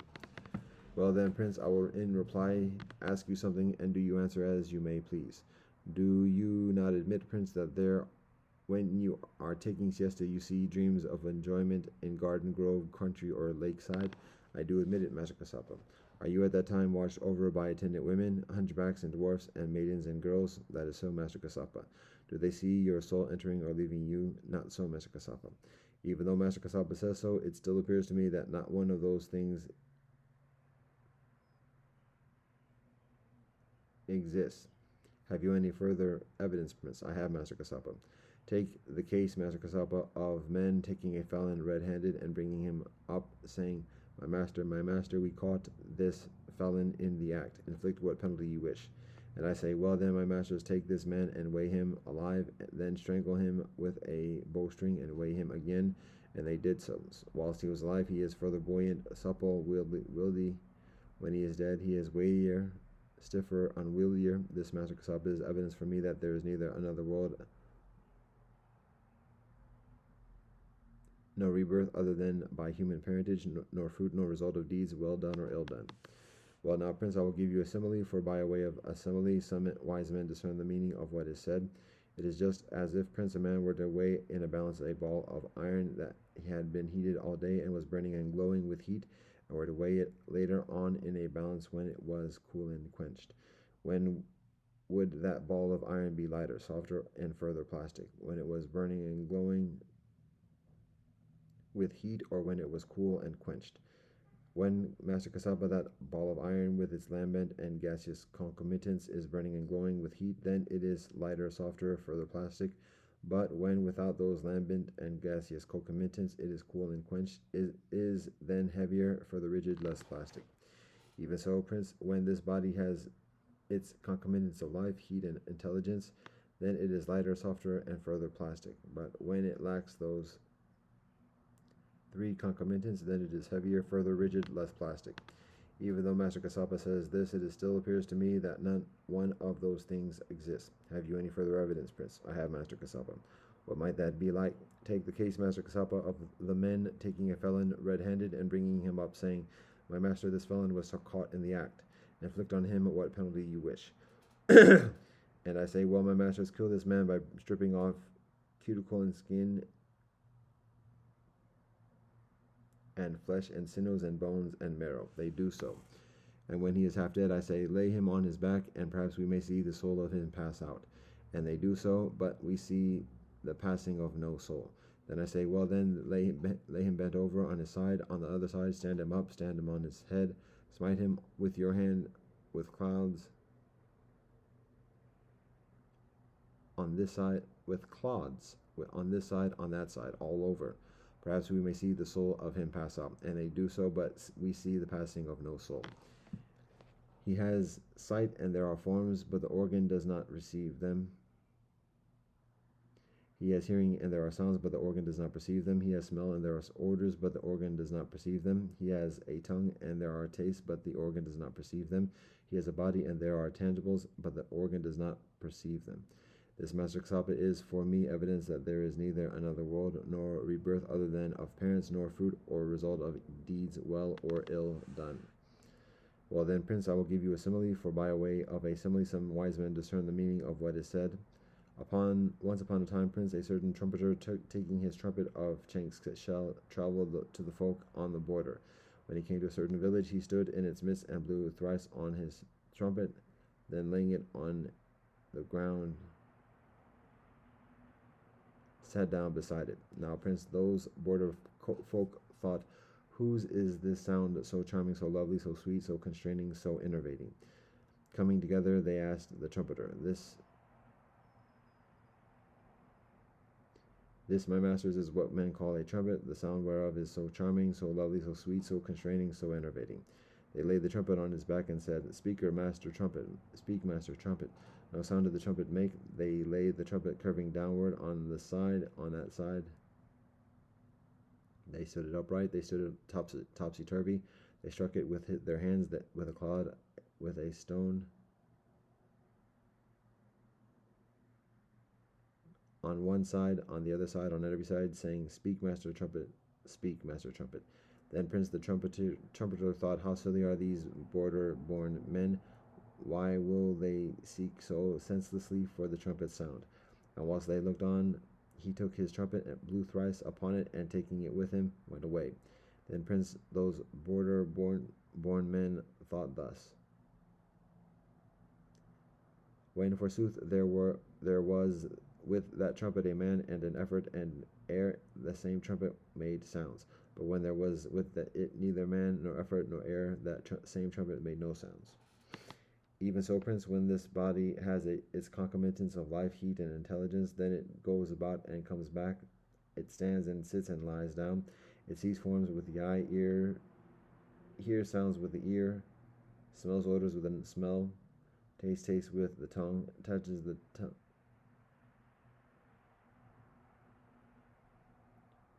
the tangible with the body, it cognizes things with the mind. But when it lacks those three concomitants, it can do none of these things. Let this, Prince, be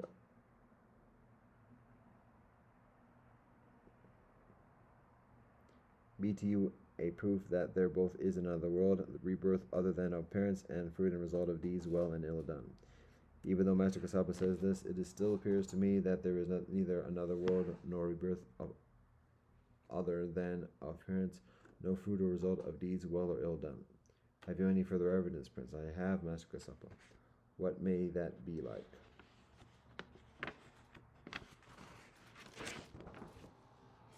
Take the case, Master Kasapa, of men who have taken a felon red-handed and bring him up, saying, "My master, we caught this felon in the act, inflict on him what penalty you wish."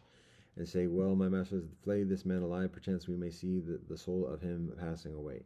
They do so, but no passing of the soul of him do we see. And in cutting out his integument, and his flesh, and his nerves, and breaking his bones and extracting the marrow thereof, still no soul of him do we see. This Master Kasapa is for me evidence that there is neither another world nor rebirth other than of parents, nor fruit or result of deeds well or ill done. Well now, Prince, I will give you a simile, for it is by way of a simile that some intelligent men discern the meaning of what is spoken. Once upon a time, Prince, a fire-honoring Jatila was dwelling in a leaf hut in a woodland spot. Now the people of a certain countryside migrated, and their leader, after spending one night near the Jatila's hermitage, went away. Then the Jatila thought, if I were to go to that leader's camp, I might perchance get something useful. And rising up betimes, he came to the leader's camp, and there he saw abandoned and lying on its back a little baby. And when he saw it, he thought, it is not fit that I should let a human being die whilst I look on. What if I were to carry this baby to my hermitage and foster, tend, and rear it? So he carried the baby to his hermitage and fostered, tended, and reared it. When the boy had attained the age of 10 or 12 years, it happened that the Jatila had something or other to do in the countryside. So he said to the boy, I want to go to the countryside, my lad.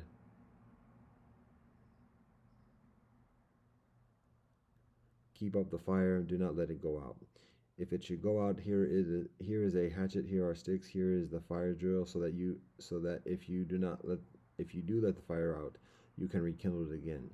And having thus instructed the boy, the Jatila went off to the countryside.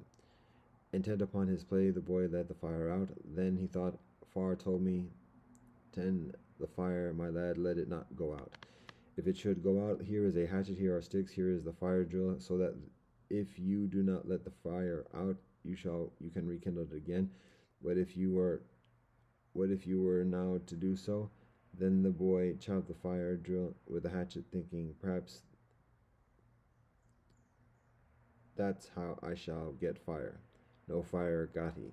He split the fire drill in twain, in 3, 4, 5, 10, 100 portions. He made into portion meal. He then pounded it into a clay and winnowed it in the brook, thinking that so he might perhaps get fire. No fire got he. Then the Jatila, having accomplished his business, came back to his own hermitage and said to the body, Why, child, have you let the fire out? The fire.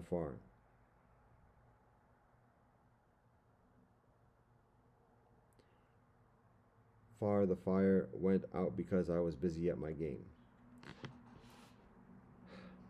Then the Jatila, having accomplished his business, came back to his own hermitage and said to the boy, Why, child, have you let the fire out?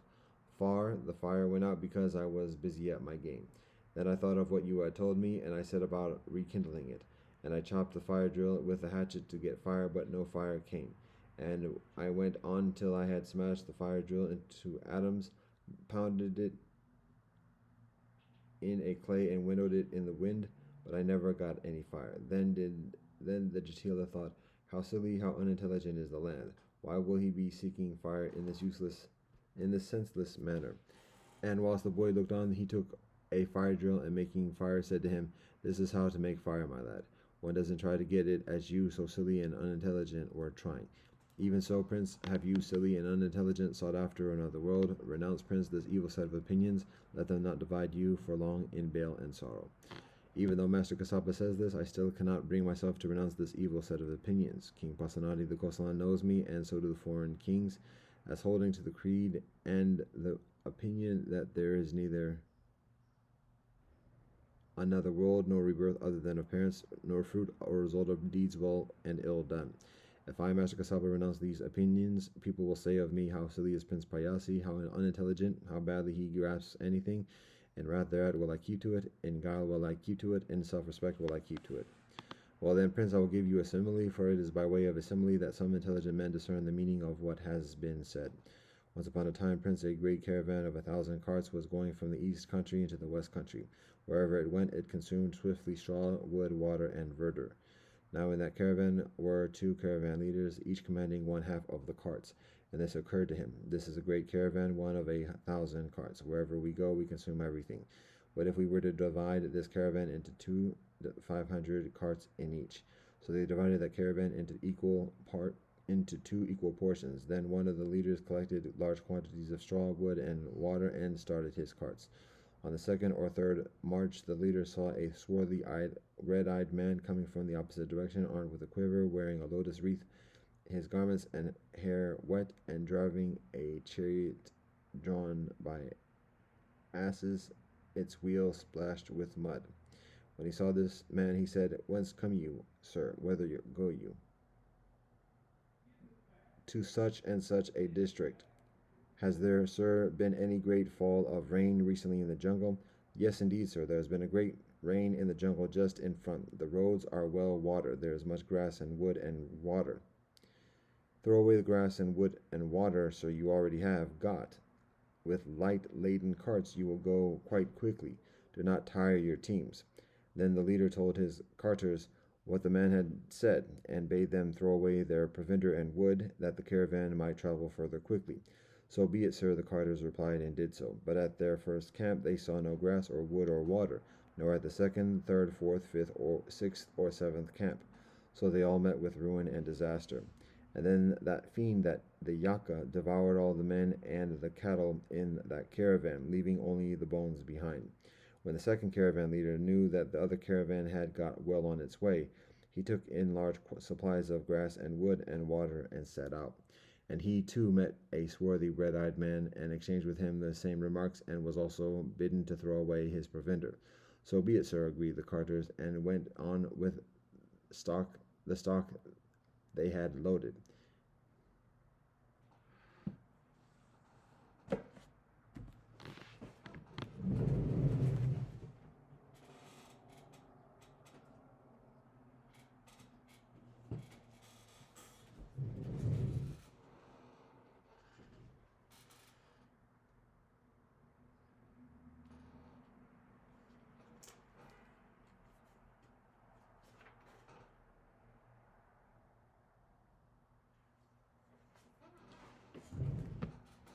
Then that leader said to his carters, "This man, sir, says that there has recently been much rain in the jungle, that the roads are watered, and there is plenty of grass and wood and water.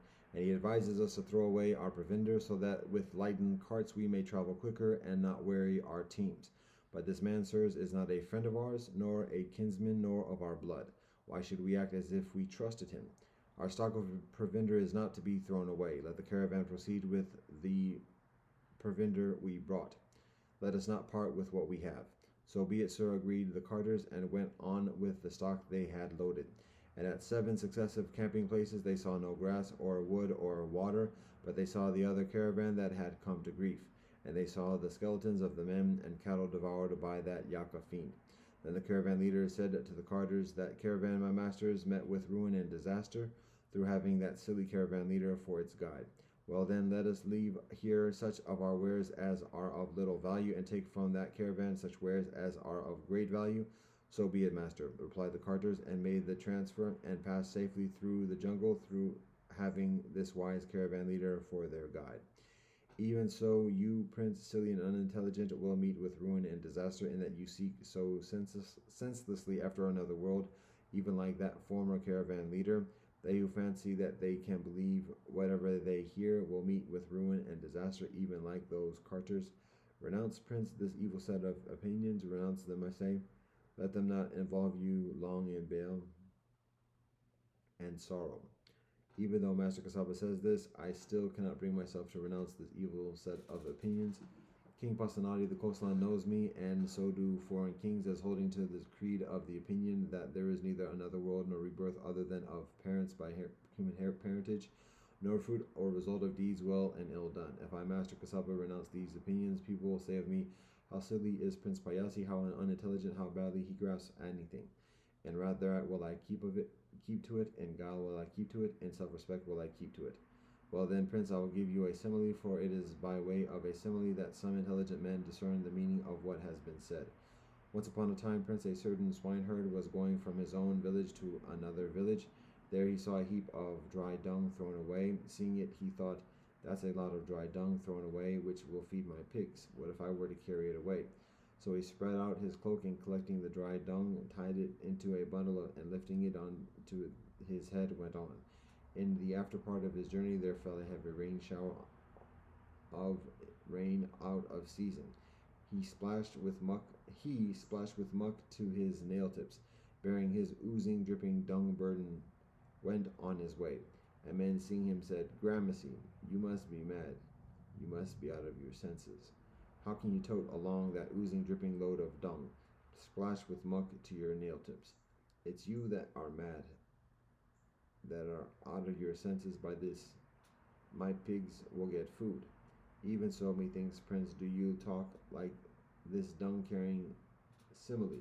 Renounce, Prince, this evil set of opinions. Renounce them, I say. Let them not be long a cause of bale and sorrow to you.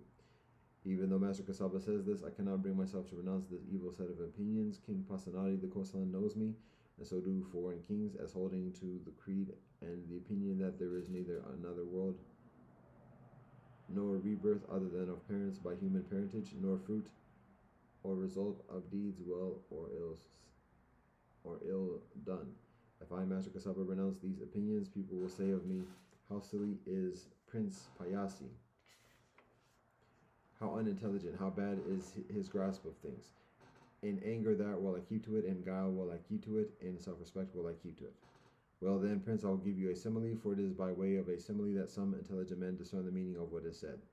Once upon a time, Prince, two gamesters were playing dice. One gamester swallowed as if it came each diverse die. The other gamester saw him do this and said, Look here, friend, you've won outright. Give me the dice. I will make a votive offering of them. But well, friend, said the other, and handed over the dice. Then the second gamester smeared over the dice with poison and proposed to the former, Come along, friend, let's play. Well, friend, replied the other. Again, therefore, they played, and again that gamester swallowed each adverse die. The second gamester saw him doing so and said, The man who knows not the swallowed die with sharpest burning is smeared over. Swallow, you false cheat, swallow now. Bitter the hour at hand for you. Even like the simile of the gamester, Prince, methinks is what you say. Renounce, Prince, this evil set of opinions. Renounce them, I say. Let them not be long a source of bale and sorrow to you. Even though Master Kasaba says this, I still cannot bring myself to renounce this evil set of opinions. King Pasanadi the Kosalan knows me, and so do foreign kings, as holding to the creed and the opinion that there is neither another world nor rebirth other than of parents, nor fruit or result of deeds well or ill done. If I, Master Kasaba, renounce these opinions, people will say, How silly is King Pasanani, Payasi, how unintelligent, how bad is his grasp of things. In wrath thereat will I keep to it, in guile will I keep to it, in self-respect will I keep to it. Well then, Prince, I will give you a simile, for it is by way of a simile that some intelligent men discern the meaning of what is said. Once upon a time, Prince, a certain countryside migrated, and one man said to his crony, Let's go, friend, to that countryside. Perhaps we may come upon some treasure. Benevolent friend, assented the other, and they came to where in that countryside there was a certain village street. There they saw a heap of hemp thrown away. Then one said to the other, Here's a heap of hemp. Do you make some into a bundle? I'll do the same, and we'll carry it away. The other consented, and they did so. Bearing this burden, they went on to another village street.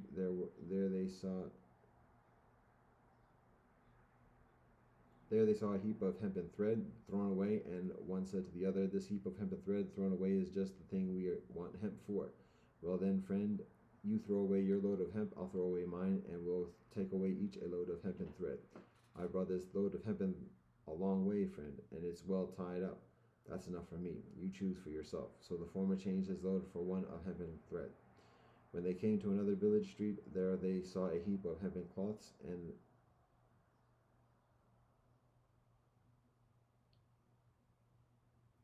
the one said to the other, This heap of hempen cloths is just the thing we want hemp for hempen thread for.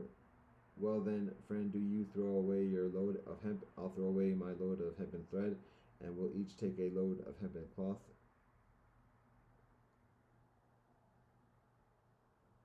I've brought this load of hemp a long way, friend.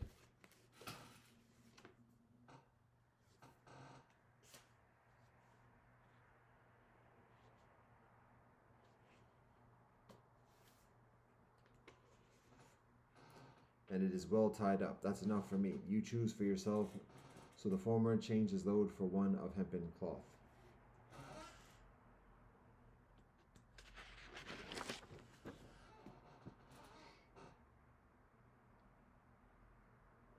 Then they came to another village street. There they saw a heap of flax, and to another where they saw linen thread, and to another where they saw linen cloth. And at each place the one crony made a change for the better, the other retained his hemp. Further they saw cotton down, cotton thread, and calico, and the same thing happened. Further they saw iron, copper, tin, lead, silver, gold, so that in the end the one crony had a load of gold, the other of hemp. So they came to their own village. There the crony who had brought a load of hemp pleased neither his parents nor his family nor his friends, and won neither pleasure or happiness. But the other with his load of gold both gave and won pleasure. Even like the simile of the load of hemp, methinks, Prince, is what you say. Renounce, Prince, this evil set of opinions. Renounce them, I say. Let them not be long a source of bale and sorrow to you.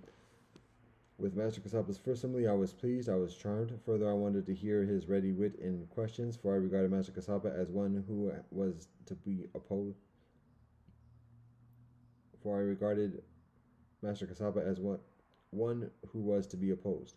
It is wonderful, Master Kasapa, it is marvelous, just as if one were to set up that what has been upset, or to reveal that which has been hidden away, or were to point out the road to the bewildered, or were to bring a lamp into the darkness, so that they that have eyes may see. Even so has the truth been declared in many figure by Master Kasapa, and I, even I, betake myself for a refuge to the Gautama, the Exalted One, to the Dharma, and to the Sangha. May Master Kasapa accept me as a disciple, as one who from this day forth, as long as life endures, has taken him as his guide. And I should like Master Kasapa to offer a great offering. Let Master Kasapa instruct me herein, that it may bring me long welfare and happiness, well-being and happiness. At the sort of offering, Prince, where oxen are slain and goats or fowls and pigs or diverse creatures are put an end to, and those that take part in the offering have wrong views, wrong intention, wrong speech, wrong action, wrong livelihood, wrong endeavor, wrong mindfulness, wrong rapture. Such an offering, Prince, is neither of great fruitfulness, nor of great benefit, nor of great renown, nor of widespread effect. It is just as if an agrarian prince were to enter a wood, taking with him plow and seed, and were there in an untilled tract, in unfavorable soil, amongst uprooted stumps, to plant seeds that were broken, rotten, spoiled by wind and heat, out of season, not in benevolent condition, and the angel were not to give benevolent rain in due season. Would those seeds attain to growth, increase, and expansion, or would the agrarian get abundant returns? No, indeed, Master Kasapa. So is it, Prince, with that sort of offering. But where, Prince, neither oxen are slain, nor goats, nor fowls and pigs, nor are diverse creatures put an end to, and those that partake of the offering have right views, right intention, right speech, right action, right livelihood, right effort, right endeavor, right mindfulness, right rapture. Such an offering is of great fruitfulness, of great profit, of great renown, of widespread effect. It is just as if an agrarian prince were to enter a wood, taking with him plow and seed, and were there in a well-tilled tract, in favorable soil, well cleared of stumps, to plant seed that was unbroken, free from mildew, unspoiled by wind or heat, in season and in benevolent condition, and the angel were to give benevolent rain in due season. Would those seeds grow, increase, expand, and would the agrarian get abundant returns? He would indeed, Master Kasapa. So is it, Prince, that with that sort of offering, where no creatures are put to death, and those that take part therein are of high character. Such a sacrifice is of great fruitfulness, benefit, renown, and widespread effect. Then Prince Payasi instituted a gift to wanderers and Brahmins, the poor, wayfarers, beggars, and petitioners. In that gift such food was given as gruel and scraps of food, and coarse robes and ball fringes. And at that gift a young Brahmin named Uttara was passed over. When the largesse had been distributed, he mocked, saying, "By this largesse I have met Prince Payasi in this world, but how about the next?" Payasi heard of this and sent a word to Uttara, asking him if it was true that he was saying this. "Yes, sir," replied Uttara. "But why have you been saying this, my dear Uttara? Do we not, who are seeking merit, look for result from giving? In your gift, sir, such food as gruel and broken meats are given which you, sir, would not touch with your foot, much less eat. Also coarse ball-fringed robes, which you, sir, would not deign to utilize as carpets, much less to wear. You, sir, are pleasant and dear to us. How are we to associate what is pleasant and dear with what is unpleasant? Well then, my dear Uttara, do you arrange that such food shall be given as I eat, and such garments be given as I wear? Very well, sir, replied Uttara, and did so. Now Prince Payasi, inasmuch as he had bestowed his gift without thoroughness, not with his own hands, without due thought, as something discarded, was after his death reborn into the communion of the four great kings in the empty mansion of the acacia. But the youth Uttara, who had objected to that gift and had bestowed his gift thoroughly with his own hands, with due thought, not as something discarded, was after his death reborn in a bright and happy world into the communion of the 33 angels. Now at that time the venerable Gavampati used to frequently go for siestas at the company mansion of the acacia, and Payasi, now on one side,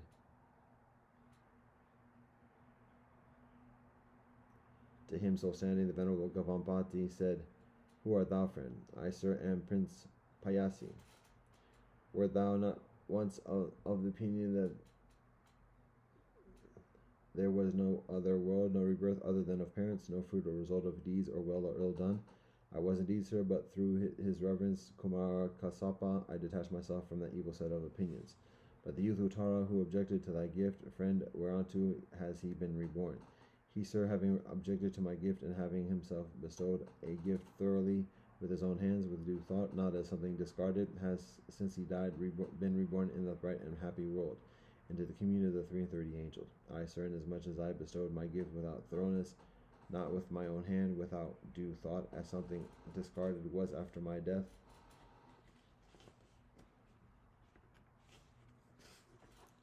reborn into the communion of the four great kings in the empty mansion of Acacia. Wherefore, Gamabati, sir, go thou into the world of men, and tell them, give ye your gifts with thoroughness, with your own hands, with due thought, and give not as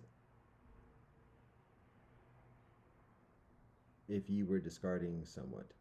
For so did not Prince Payasi, and he, after his death, was reborn into the communion of the four great kings in the empty mansion of the Acacia. But the youth Uttara, who bestowed his gift in the right way, was after his death reborn in the bright and happy world into the communion of the 33 angels. So the venerable Gavampati came back to the world of men, and there told these things.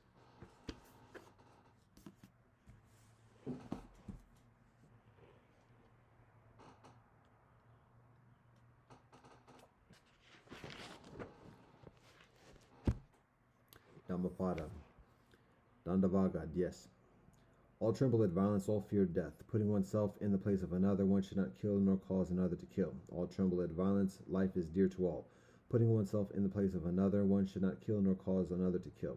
One who, whilst himself seeking happiness, oppresses with violence other beings who also desire happiness, will not attain happiness hereafter.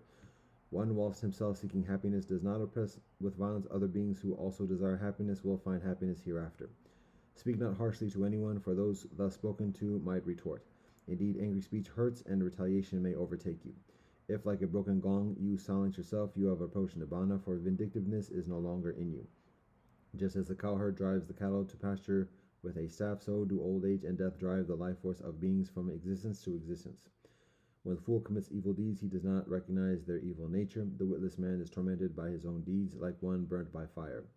He who inflicts violence on those who are unarmed and offends those who are inoffensive will soon come upon one of these 10 states: sharp pain or disaster, bodily injury, serious illness or derangement of mind, trouble from the government or grave charges, loss of relatives or loss of wealth, or houses destroyed by ravaging fire. Upon dissolution of the body, that ignorant man is born in hell. Neither going about naked, nor matted locks, nor filth, nor fasting, nor lying on the ground, nor smearing oneself with ashes and dust, nor sitting on the heels in penance can purify a living being who has not overcome doubt. Even though he be well attired, yet if he is poised, calm, controlled, and established in the holy life, having set aside violence towards all beings, he truly is a holy man, a renunciate, a monk. Only rarely is there a man in this world who, restrained by modesty, avoids reproach as a thoroughbred horse avoids the whip. Like a thoroughbred horse touched by the whip, be strenuous, be filled with spiritual yearning, by faith and virtuous purity, by effort and meditation, by investigation of the truth, by being rich in knowledge and virtue, and by being mindful, destroy this unlimited suffering. Irrigators regulate the waters, fletchers straighten the arrow shafts, carpenters shape wood, and the benevolent control themselves.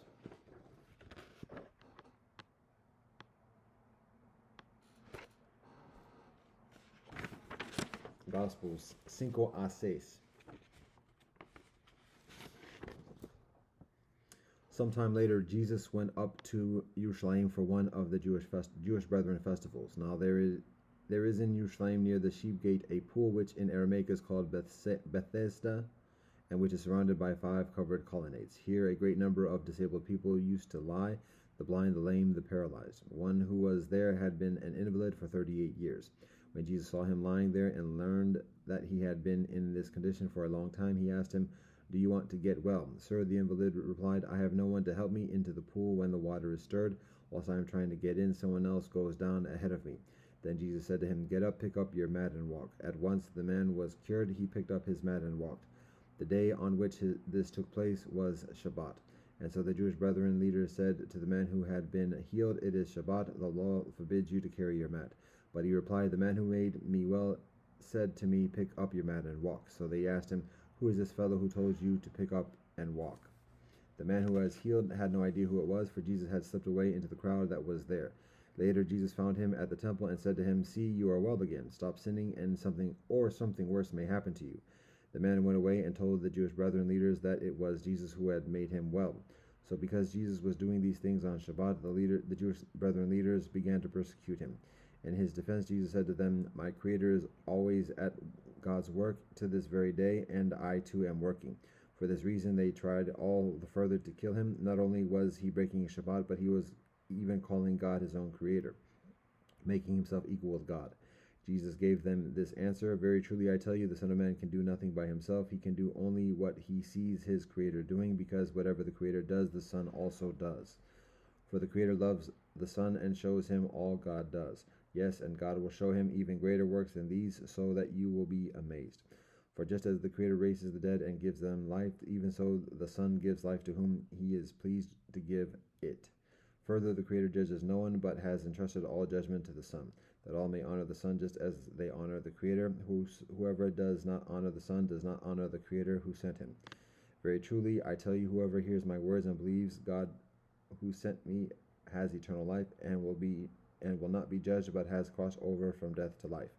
Very truly I tell you, a time is coming and has now come, when the dead will hear the voice of the Son of God, and those who hear will live.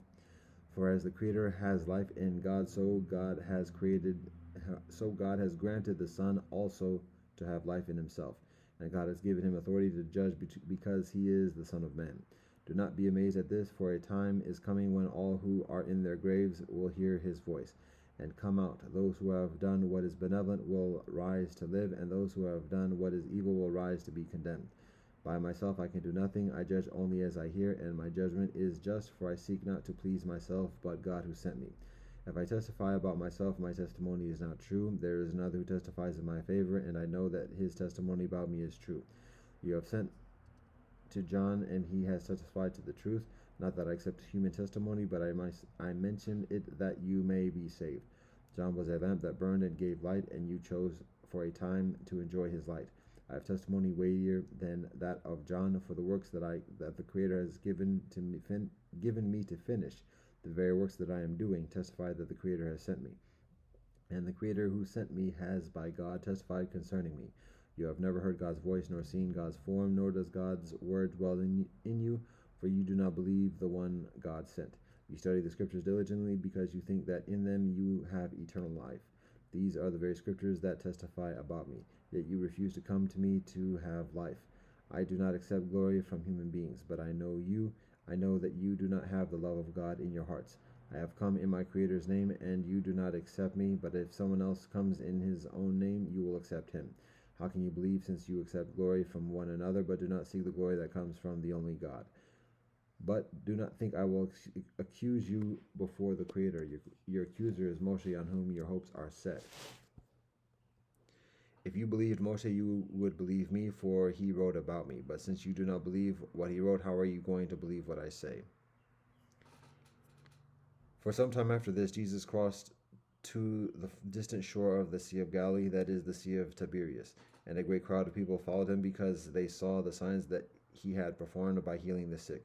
Then Jesus went up on a mountainside and sat down with his disciples. The Jewish Brethren Pesach festival was near. When Jesus looked up and saw a great crowd coming towards him, he said to Philip, "Where shall we buy bread for these people to eat?" He asked this only to test him, for he already had in mind what he was going to do. Philip answered him, "It would make further than half a year's wages to buy enough bread for each one to have a bite." Another of his disciples, Andrew, Simon Peter's brother, spoke up. "Here is a boy with 5 small barley loaves and 2 small fish, but how much will they go amongst so many?" Jesus said, "Have the people sit down." There was plenty of grass in that place, and they sat down. About 5,000 men were there. Jesus then took the loaves, gave thanks, and distributed to those who were seated as much as they wanted. He did the same with the fish. When they had all had enough to eat, he said to his disciples, "Gather the portions that are left over, let nothing be wasted." So they gathered them and filled 12 baskets with the portions of the 5 barley loaves left over by those who had eaten.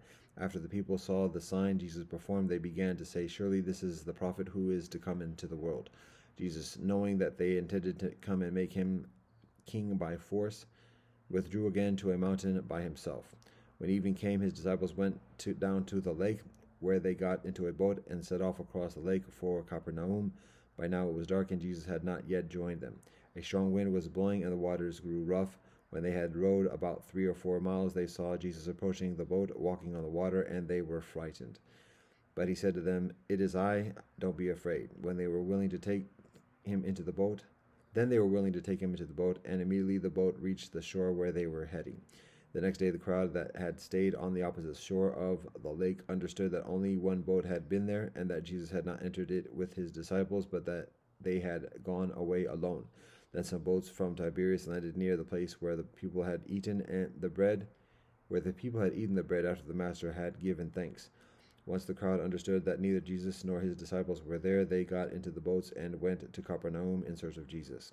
When they found him on the other side of the lake, they asked him, "Rabbi, when did you get here?" And Jesus answered, "Very truly I tell you, you are looking for me not because you saw the signs I performed, but because you ate the loaves and had your fill. Do not work for food that spoils, but for food that endures to eternal life, which the Son of Man will give you. For on him God the Creator has placed God's seal of approval."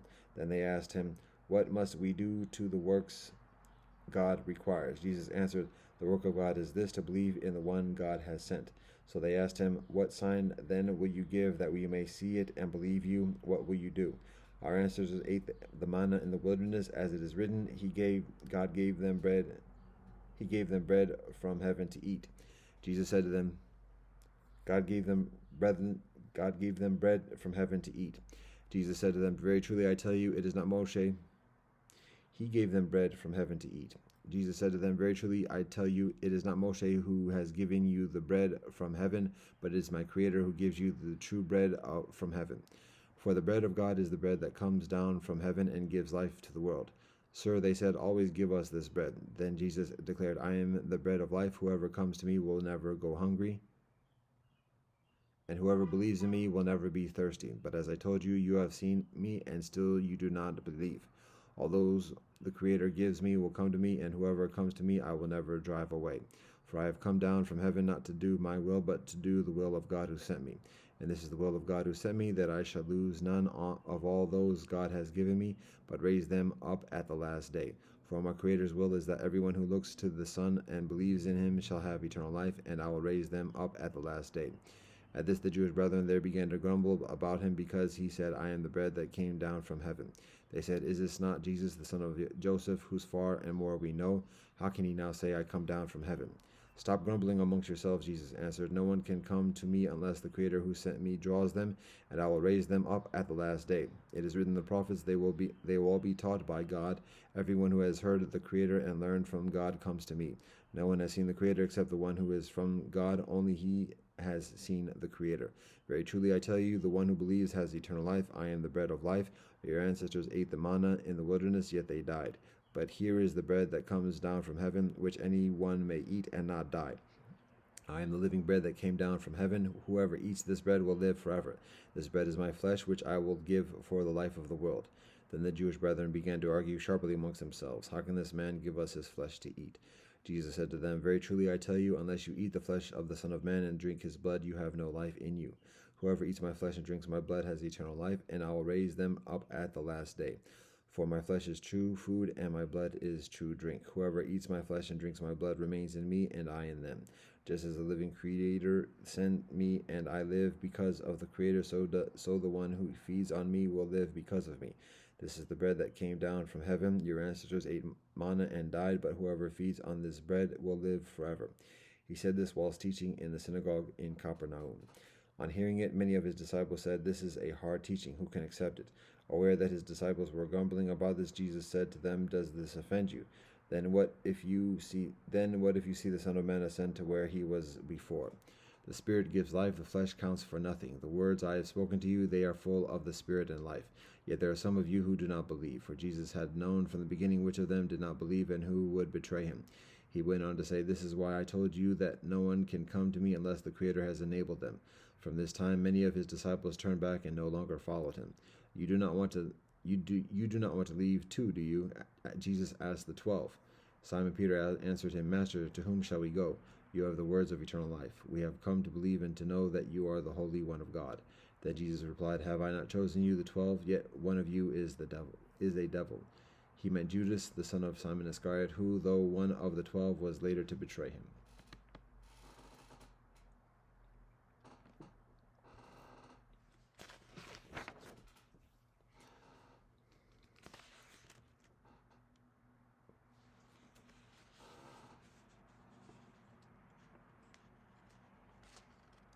Surah Azukan, Surah Al-Jitiyah, Surah Al-Akaf, 44 a 46. Surah Azukan, Al-Dukan, 44. Bismillah ar-Rahmani ar-Rahim. In the name of Allah, most gracious, most merciful. Hamim, by the book that makes things clear. We send it down during a blessed night, for we ever wish to warn against evil. In the night is made distinct every affair of wisdom, by command from our presence, for we ever send revelations, as mercy from thy Lord, for Allah hears and knows all things. The Lord of the heavens and the earth and all between them, if ye but have an assured faith. There is none other deity except Allah. It is Allah who gives life and gives death, the Lord and cherisher to you and your earliest ancestors. Yet they play about in doubt. Then watch thou for the day that the sky will bring forth a kind of smoke or mist plainly visible, enveloping the people. This will be a penalty grievous. They will say, our Lord, remove the penalty from us, for we do truly believe. How shall the message be effectual for them, seeing that a messenger explaining things clearly has already come to them? Yet they turn away from him and say, tutored by others, a man possessed. We shall indeed remove the penalty for a while, but truly ye will revert to your ways. One day we shall seize you with a mighty onslaught. We will indeed then exact retribution. We did before them try the people of Pharaoh. There came to them an apostle most honorable, saying, restore to me the servants of Allah. I am to you an apostle worthy of all trust. And be not arrogant as against Allah, for I come to you with authority manifest. For me I have sought safety with my Lord and your Lord against your injuring me. If ye believe not, at least keep yourselves away from me. But they were aggressive. Then he cried to his Lord, these are indeed a people given to sin. The reply came, march forth with my servants by night, for ye are sure to be pursued. And leave the sea as a furrow divided, for they are a host destined to be drowned. For how many were the gardens and springs they left behind, and cornfields and noble buildings, and wealth and conveniences of life, wherein they had taken such delight. Such was their end, and we made other people inherit those things. And neither heaven nor earth shed a tear over them, nor were they given a respite again. We did deliver aforetime the children of Israel from humiliating punishment, inflicted by Pharaoh, for he was arrogant even amongst inordinate transgressors. And we chose them aforetime above the nations knowingly, and granted them signs in which there was a manifest trial. As to the Quraysh, they say, forsooth, there is nothing beyond our first death, and we shall not be raised again. Then bring back our forefathers, if what ye say is true. What, are they better than the people of Tubal and those who were before them. We destroyed them because they were guilty of sin. We created not the heavens, the earth, and all between them, merely in idle sport. We created them not except for just ends, but most of them do not understand. Verily, the day of sorting out is the time appointed for all of them, the day when no protector can avail his client in aught, and no help can they receive, except such as receive Allah's mercy, for Allah is exalted in might, most merciful. Verily, the tree of Zakum will be the food of the sinful, like molten brass, it will boil in their insides, like the boiling of scalding water. A voice will cry, "Seize ye him, and drag him into the midst of the blazing fire. Then pour over his head the penalty of boiling water. Taste thou this, truly wast thou mighty, full of honor, truly this is what ye stood out." As to the righteous, they will be in a position of security amongst gardens and springs, dressed in fine silk and in rich brocade. They will face each other. They will face each other, and we shall join them into companions with beautiful, big, and lustrous eyes. There can they call for every kind of fruit in peace and security. Nor will they there taste death, except the first death, and Allah will preserve them from the penalty of the blazing fire. As a bounty from thy Lord, that will be the supreme achievement. Verily, we have made this Quran easy in thy tongue, in order that they may give heed. So wait thou and watch, for they too are waiting. Surah Al-Jatiyah, 45. Bismillah ar-Rahman ar-Rahim. In the name of Allah, most gracious, most merciful. Hamim. The revelation of the book is from Allah, the exalted and powerful of wisdom. Verily, in the heavens and the earth are signs for those who believe, and in the creation of yourselves, and in the fact that animals are scattered through the earth are signs for those of assured faith. And in the alternation of night and day, and the fact that Allah sends down sustenance from the sky and revives therewith the earth after its death, and in the change of the winds are signs for those who are wise. Such are the signs of Allah which we rehearse to thee in truth. Then in what exposition will they believe after rejecting Allah and Allah's signs? Woe to each sinful dealer in falsehoods. He hears the signs of Allah rehearsed to him, yet is obstinate and lofty, as if he had not heard them, then announce to him a penalty grievous. And when he learns something of our signs, he takes them in jest. For such there will be a humiliating penalty. In front of them is hell, and of no benefit to them is anything they may have earned, nor any protectors they may have taken to themselves besides Allah. For them is a tremendous penalty. This is true guidance, and for those who reject the signs of their Lord is a grievous penalty of abomination. It is Allah who has subjected the sea to you, that ships may sail through it by Allah's command, that ye may seek up Allah's bounty, and that ye may be grateful. And Allah has subjected to you, as from Allah, all that is in the heavens and on earth. Behold, in that are signs indeed for those who reflect. Tell those who believe to forgive those who do not. Look forward to the days of Allah. It is for Allah to recompense for benevolent or ill each people according to what they have earned. If anyone does a righteous deed, it ensures to the benefit of his own soul, and if he does evil, it works against his own soul. In the end will ye all be brought back to your Lord. We did aforetime grant the children of Israel the book, the power of command, and prophethood. We gave them for sustenance things benevolent and pure, and we favored them above the nations. And we granted them clear signs in affairs of religion. It was only after knowledge had been granted to them that they fell into schisms through insolent envy amongst themselves. Verily, thy Lord will judge between them on the day of judgment as to those matters in which they set up differences. Then we put thee on the right way of religion, so follow thou that way, and follow not the desires of those who know not. They will be of no utilization to thee in the sight of Allah. It is only wrongdoers that stand as protectors one to another, but Allah is the protector of the righteous. These are clear evidences to men, and a guidance and mercy to those of assured faith. What do those who seek after evil ways think, that we shall hold them equal with those who believe and do righteous deeds? That equal will be their life and their death. Ill is the judgment that they make. Allah created the heavens and the earth for just ends, and in order that each soul may find the recompense of what it has earned, and none of them be wronged. Then seest thou such a one as takes his deity in his own vain desire? Then seest thou such a one as takes as his deity his own vain desire. Allah has, knowing him as such, left him astray, and sealed his hearing and his heart and understanding, and put a cover on his sight. Who then will guide him after Allah has withdrawn guidance? Will ye not then receive admonition? And they say, what is there but our life in this world? We shall die, and we live, and nothing but time can destroy us. But of that they have no knowledge, they merely conjecture. And when our clear signs are rehearsed to them, their argument is nothing but this. They say, Bring back our forefathers if what ye say is true. Say, It is Allah who gives you life, then gives you death. Then Allah will gather you together for the day of judgment, about which there is no doubt, but most men do not understand. To Allah belongs the dominion of the heavens and the earth, and the day that the hour of judgment is established, that day will the dealers in falsehood perish. And thou wilt see every sect bowing the knee, every sect will be called to its record. This day shall ye be recompensed for all that ye did. This our record speaks about you with truth, for we were wont to put on record all that ye did. Then, as to those who believed and did righteous deeds, their Lord will admit them to Allah's mercy, that will be the achievement for all to see. But as to those who rejected Allah, to them will be said, Were not our signs rehearsed to you, but ye were arrogant and were a people given to sin. And when it was said that the promise of Allah was true, and that the hour there was no doubt about its coming, ye used to say, We know not what is the hour, we only think it is an idea, and we have no firm assurance. Then will appear to them the evil fruits of what they did, and they will be completely encircled by that which they used to mock at. It will also be said, This day we will forget you as ye forgot the meeting of this day of yours, and your abode is the fire, and no helpers have ye. This because ye used to take the signs of Allah in jest, and the life of the world deceived you. From that day, therefore, they shall not be taken out thence, nor shall they be received into grace.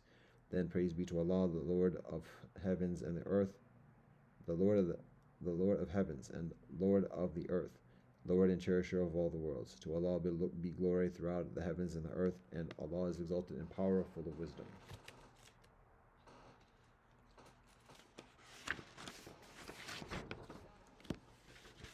Surah Al-Aqaf, 46. Bismillah ar-Rahmanir Rahim. In the name of Allah, most gracious, most merciful. Hamim.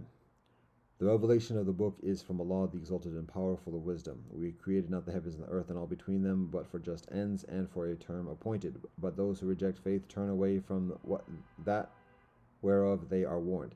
Say, do ye see what it is ye invoke besides Allah? Show me what it is they have created on earth, or have they a share in the heavens? Bring me a book revealed before this, or any remnant of knowledge ye may have, if ye are telling the truth. And who is further astray than one who invokes besides Allah such as will not answer him to the day of judgment, and who in fact are unconscious of their call to them? And when mankind are gathered together at the resurrection, they will be hostile to them and reject their worship altogether.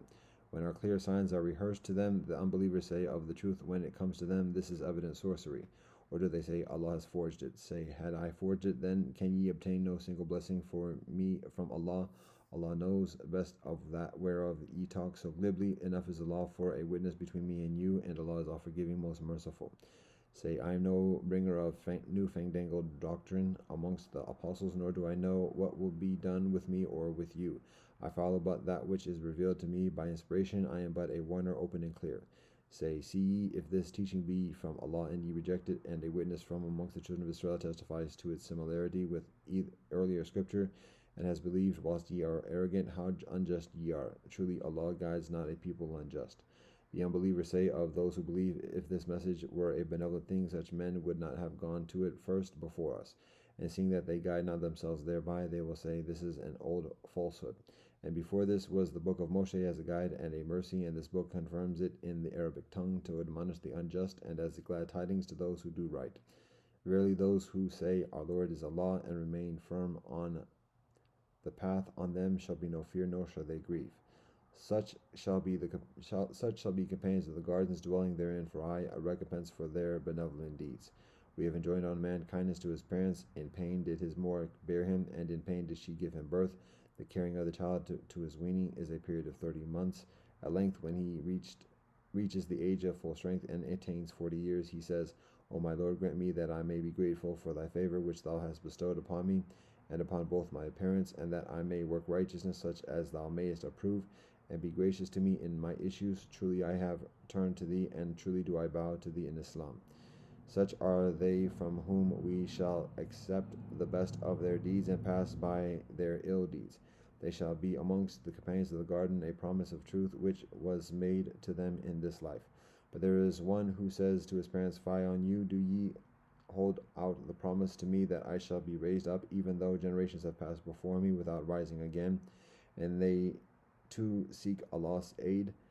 and rebuke the son. Woe to thee, have faith, for the promise of Allah is true. But he says, this is nothing but tales of the ancients.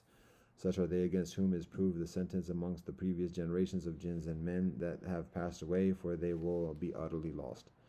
And to all are assigned degrees according to the deeds which they have done, and in order that Allah may recompense their deeds and no injustice be done to them. And on the day that the unbelievers will be placed before the fire, it will be said to them, ye received your benevolent things in the life of the world, and ye took your pleasure out of them, but today shall ye be recompensed with the penalty of humiliation, for that ye were arrogant on earth without just cause, and that ye ever transgressed.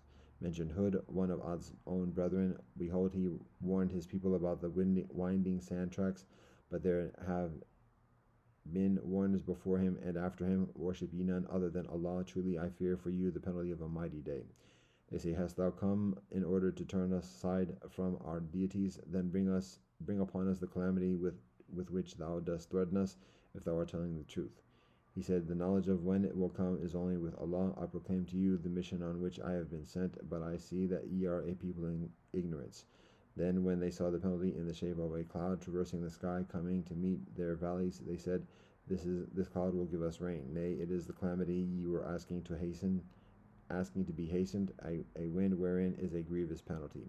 Everything will it destroy by the command of its Lord. Then by the metan nothing was to be seen but the ruins of their houses. Thus do we recompense those given to sin. And we had firmly established them in a prosperity and power which we have not given to you, ye Quraysh, and we had endowed them with the faculties of hearing, seeing, heart, and intellect, but of no benefit to them were their faculties of hearing, sight, and heart, and intellect, when they went on rejecting the signs of Allah, and they were completely encircled by that which they used to mock at. We destroyed aforetime populations round about you, and we have shown the signs in various ways that they may turn to us. Why then was no help forthcoming to them from those whom they worshipped as deities besides Allah as a means of access to Allah? Nay, they left them in the lurch, but that was their falsehood and their invention. Behold, we turned towards thee a company of jinns, quietly listening to the Quran. When they stood in the presence thereof, they said, listen in silence. When the reading was finished, they returned to their people to warn them of their sins. They said, O our people, we have heard a book revealed after Moshe, conferring what came before it. It guides men to the truth and to a straight path. O our people, hearken to the one who invites you to Allah and believe in him. Allah will forgive you your faults and believe in Allah. Allah will forgive you your faults and deliver you from a penalty grievous. If any does not hearken to the one who invites us to Allah, he cannot frustrate Allah's plan on earth, and no protectors can he have besides Allah. Such men wander in manifest error. See they not that Allah, who created the heavens and the earth, and never wearied with their creation, is able to give life to the dead? Yea, verily, Allah has power over all things. And on the day that the unbelievers will be placed before the fire, they will be asked, is this not the truth? They will say, yea, by our Lord. One will say, then taste ye the penalty for that ye were wont to deny truth. Therefore patiently persevere, as did all apostles of inflexible purpose, and be in no haste about the unbelievers on the day that they see the punishment promised to them. Promise them, it will be as if they had not tarried further than an hour in a single day. Thine but to proclaim the message, thine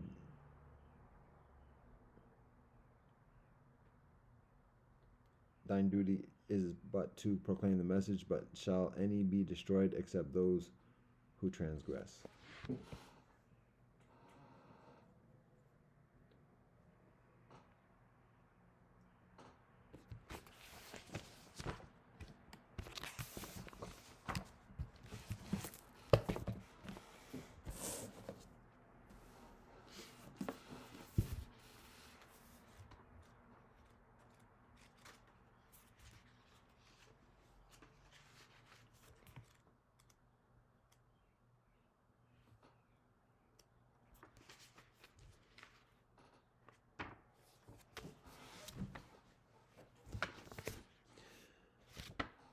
The History of the Danes, Book 1, Uno. The Danes trace their beginnings from Dan and Angul, sons of Humli, who were not merely the founders of our race, but its guides also. Dudo, however, who wrote a history of France, believes that the Danes sprang from the Danans, and were named after them. Although these two men gained rule over the territory by the willing consent of their countrymen, who voted them to the chief position through an appreciation of their outstanding courage and virtues, they yet lived without the name of king, for in that age no custom has sanctioned its common utilization amongst our people. Old reports maintain that the English race originated from Angul, who had his name given to the region he covered, resolving to pass on an undying recognition of himself by an easy kind of memorial. His descendants later conquered Britain and substituted the new title of their own land for the island's original name. This action was highly thought of in past ages, for instance, by Bede, a major contributor to Christian literature, who, as an Englishman, took pains to bring his country's history into the sacred treasury of his books, considering it an equal piety both to append the deeds of his moorland and to write about religion. Tradition has it, however, that it was from Dan that our royal pedigree flowed in glorious lines of succession like channels drawn from a spring. His sons were Humble and Lota, their Moor Grita, a lady whom the Teutons accorded the highest honor. When they were to choose a king, it was our forebears' custom to proclaim their votes while standing on stones fixed in the ground, as though to augur the durability of their action through the firmness of the rocks beneath them. On the death of his father, Humble was elected by this new method as a gift from his compatriots, but under the malice of his later fortune, he passed from king to private citizen. After being captured in war by Lota, he bartered for his life by resigning the throne, since this was the sole condition of immunity granted him in his defeat. Compelled thus to abdicate power by his brother's violence, he furnished testimony that a palace may contain further magnificence, but in a cottage there is further safety. Yet so patient was he under the injustice that men believed he rejoiced at being stripped of honor as if it were a kindness. To my mind, he had pondered wisely on the condition of royalty. Lota, on the other hand, played the king as intolerably as the soldier, immediately inaugurating his reign with arrogance and crime.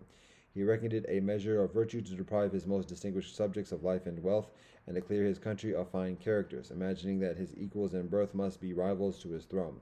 Nor did he remain long unpunished for his enormities. He perished in a mutiny of the nation, which snatched away his life as it had formerly bestowed the kingdom.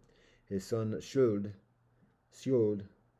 inheriting Lota's natural bent, but not his habits, but the utmost perseverance during his youth, made an instinctive detour, so that he bypassed all the traces of his father's infection. As he wisely renounced his father's vices, so he happily corresponded to his grandfather in excellence, welcoming those superior characteristics which were inherited from a generation further back. As a youth, he won repute amongst his father's huntsmen by defeating a huge beast, a remarkable incident which foretold the quality of his bravery in the future. He had asked the guardians who were bringing him up conscientiously for permission to go and see the hunting, when he encountered a bear of unusual size. Although weaponless, he managed to bind it with the belt he used to wear, and then gave it to his companions to kill. During the same period, he is reputed to have overcome individually many champions of tested courage, amongst whom Atal and Scott had wide renown. Already at 15, he had grown to such a stature that he presented a perfect specimen of manhood, and so forceful were the proofs of his talent that the other Dansk kings assumed from him the common title of Scyldings. Skjold's boldness then outstripped the full development of his strength, and he fought contests which someone of his tender years would scarcely have been allowed to watch. Not only was he notable for feats of arms, but also in affection for his fatherland. He annulled unjust laws and introduced beneficial ones, earnestly performing anything which could ameliorate his country's condition. By his sterling qualities, he reclaimed the realm which had been lost through his father's viciousness. He was the first to publish a statute abolishing manumission after a slave to whom he had happened to grant freedom plotted a secret attempt on his life. Also, he looked after his chieftains, giving them incomes when they were at home, as well as the booty won from the enemy, for he would maintain that soldiers should have their fill of money and the glory go to their leaders. All men's debts were settled from his own treasury, as if he vied with other kings' courage through his own bounty and generosity. He used to attend the sick with remedies and bring kindly comforts to persons in deep distress, bearing witness that he had undertaken his people's well-being rather than his own. Where men had abandoned themselves to an emasculated existence, undermining their sobriety by debauch, he energetically roused them to pursue merit in an active career. So his age and virtue increased. Meanwhile, struck by her great beauty, he requested the hand of Alvil, daughter of the Saxon king, and challenged Scott, governor of the Alemanni, and suitor to this girl, to combat before the eyes of the German, the Deutsch, and the German and Dane and Dansk armies. In killing him, he overthrew all the people of the Alemanni, as much as reduced by the death of their leader, and made them pay tribute under his jurisdiction. Thus freed for the marriage from his most bitter rival, he took as his battle prize and wedded the maiden for whom love had made him fight. After a short while, she bore him a son, Graham, whose amazing genius was so reminiscent of his father's that he was immediately believed to be treading in the same virtuous footsteps. Endowed with outstanding gifts of body and mind, the young man advanced himself to such a pitch of fame that his descendants not acknowledged his greatness by making his name in the most ancient Dansk poems synonymous with royal nobility. Whatever contributed towards hardening and sharpening his strength, he practiced keenly and assiduously. From swordsmen, he conscientiously copied methods of parrying and thrusting. To show a fuller gratitude for his fostering, he took to wife his teacher Roar's daughter, who was of the same age and had been nourished at the same breast. Later he married her as a reward to a certain Bess, who had many times taken vigorous pains to help him. It is hard to gather whether Graham reaped further renown through his own heroism or that of his comrade in arms. When he chanced to learn that Gro, the daughter of Sigtur, king of the Svensk, was betrothed to one of the giants, he cursed such an unwarranted connection of royal blood and began a Svensk war, intending to oppose the exertions of monsters with a truly Herculean bravery. On entering Gotaland, he put on goat skins to intimidate anyone who appeared in his path. Accoutred thus in an assortment of animal hides, with a terrifying club in his right hand, he impersonated a giant. Gro met him as she happened to be riding to the forest pools to bathe, a small group of handmaids attending her on foot. Thinking it was her betrothed, but at the same time experiencing a feminine consternation at his strange dress, she flung up her reins and, with her whole body trembling, began in the words of our native poetry like this: Can it be the giant loathsome to the king, shadowing with his steps the middle of the road? Yet bold warriors have frequently concealed themselves beneath the pelts of beasts. Then Bess spoke: You maiden who ride upon the steed's back, exchanging words with me, tell us your name and from what lineage you take your birth. She replied, Gro is my name, my far of royal blood, resplendent, dazzling in arms, but you too disclose what man you are, or whence you are sprung. The other answered, Bess I am, valiant in warfare, ferocious and terrible to enemy peoples, often wetting this right hand with foreigners' lifeblood. Then said Gro, Tell me what leader draws up your battle line, for whom do you carry the standards of war? What chieftain prepares you for action, under whose eye you wage your strife? Bess responded, Blessed by the angel of war, never deflected by force or fear, Graham guides our troops. No blazing fire, ruthless sword, or heavy billows ever dismayed him. Under his generalship, lady, we raise our golden standards. Gro answered him, Retrace your steps, reverse your direction, otherwise Sigtru will crush you all with his militia, fastening you tightly to a terrible stake. He would noose your throats, consign your bodies to the stiffening knot, savagely staring would thrust your corpses to the greedy raven. Again Bess spoke, First Graham will put him in Hades. Add him to the shades before death closes his own eyelids. We'll send him whirling to the dead inferno. We are not worried about Svensk encampments. Why then, mistress, do you threaten us with gloomy funerals? Gro replied, Again I shall ride to visit the well-known halls of my far, lest I should rashly view your brother's advancing columns. But turn back now, I beg you, and stave off your final fate. To which Bess answered, Return joyfully, your daughter, to your far, and do not pray for our swift decease, letting the choler pound through your heart. A stubborn woman harshly refusing her wooer at first will often yield when the plea is repeated. Then Graham, brooking silence no longer, grounded on the girl, and by giving a harsher timbre to his words, imitated the hair-raising voice of a giant. Let not the maiden fear a savage ogre's brother. When I draw near, let her not grow pale. Sent here by Grip, I shall not lie within the embrace of any female except with her consent. To which Gro replied, What woman in her senses wants to be a giant's whore? What girl could enjoy his gargantuan couch, bear to be a demon's wife, knowing the monster breeding seed, wish to find a ferocious titan sharing with her the nuptial bed? Who would stroke her fingers on thorns? Who would give warmer kisses to mud? Who would join her smooth body unjustly fitted to bristly limbs? When nature wholly rises out against it, you cannot crop true love's repose. Ill-framed to match with mammoth bulk is the love that women are wont to feel. Graham retorted, many times this conquering arm has tamed the necks of mighty monarchs. This overpowering right hand has beaten down their swelling pride. Take this red glowing gold from me, that by this gift a lasting pact of firm faith may be struck between us, helping to consolidate our marriage. At these words he threw off his disguise and revealed the natural grace of his countenance. His true appearance brought almost as much pleasure to the girl as his false trappings had instilled with her alarm. He did not forget to ply her with love gifts and encouraged the urge to mate which his beauty had provoked in her. Traveling further, he learnt from those he met that he would be waylaid on the road by two brigands. When they rushed eagerly forward to rob him, he dispatched them with a single blow. Afterwards, not wishing to appear to have conferred a benefit on enemy territory, he tied their dead bodies to planks and stretched them upright in such a way that they seemed to be standing. Those they had preyed on whilst they were alive would still be menaced in appearance by their corpses. Even after death they should be fearsome and obstruct the way no less in semblance than they did indeed. Men agree that by such an extraordinary action, after slaying the robbers, he showed that he had worked in his own interest, not that of the Svensk, whom he hated so much, because he had heard from soothsayers that Sigtrug could only be vanquished by gold. He immediately fastened a set of gold to his wooden mace. Armed with this, he launched a war against the king and became master of his wishes.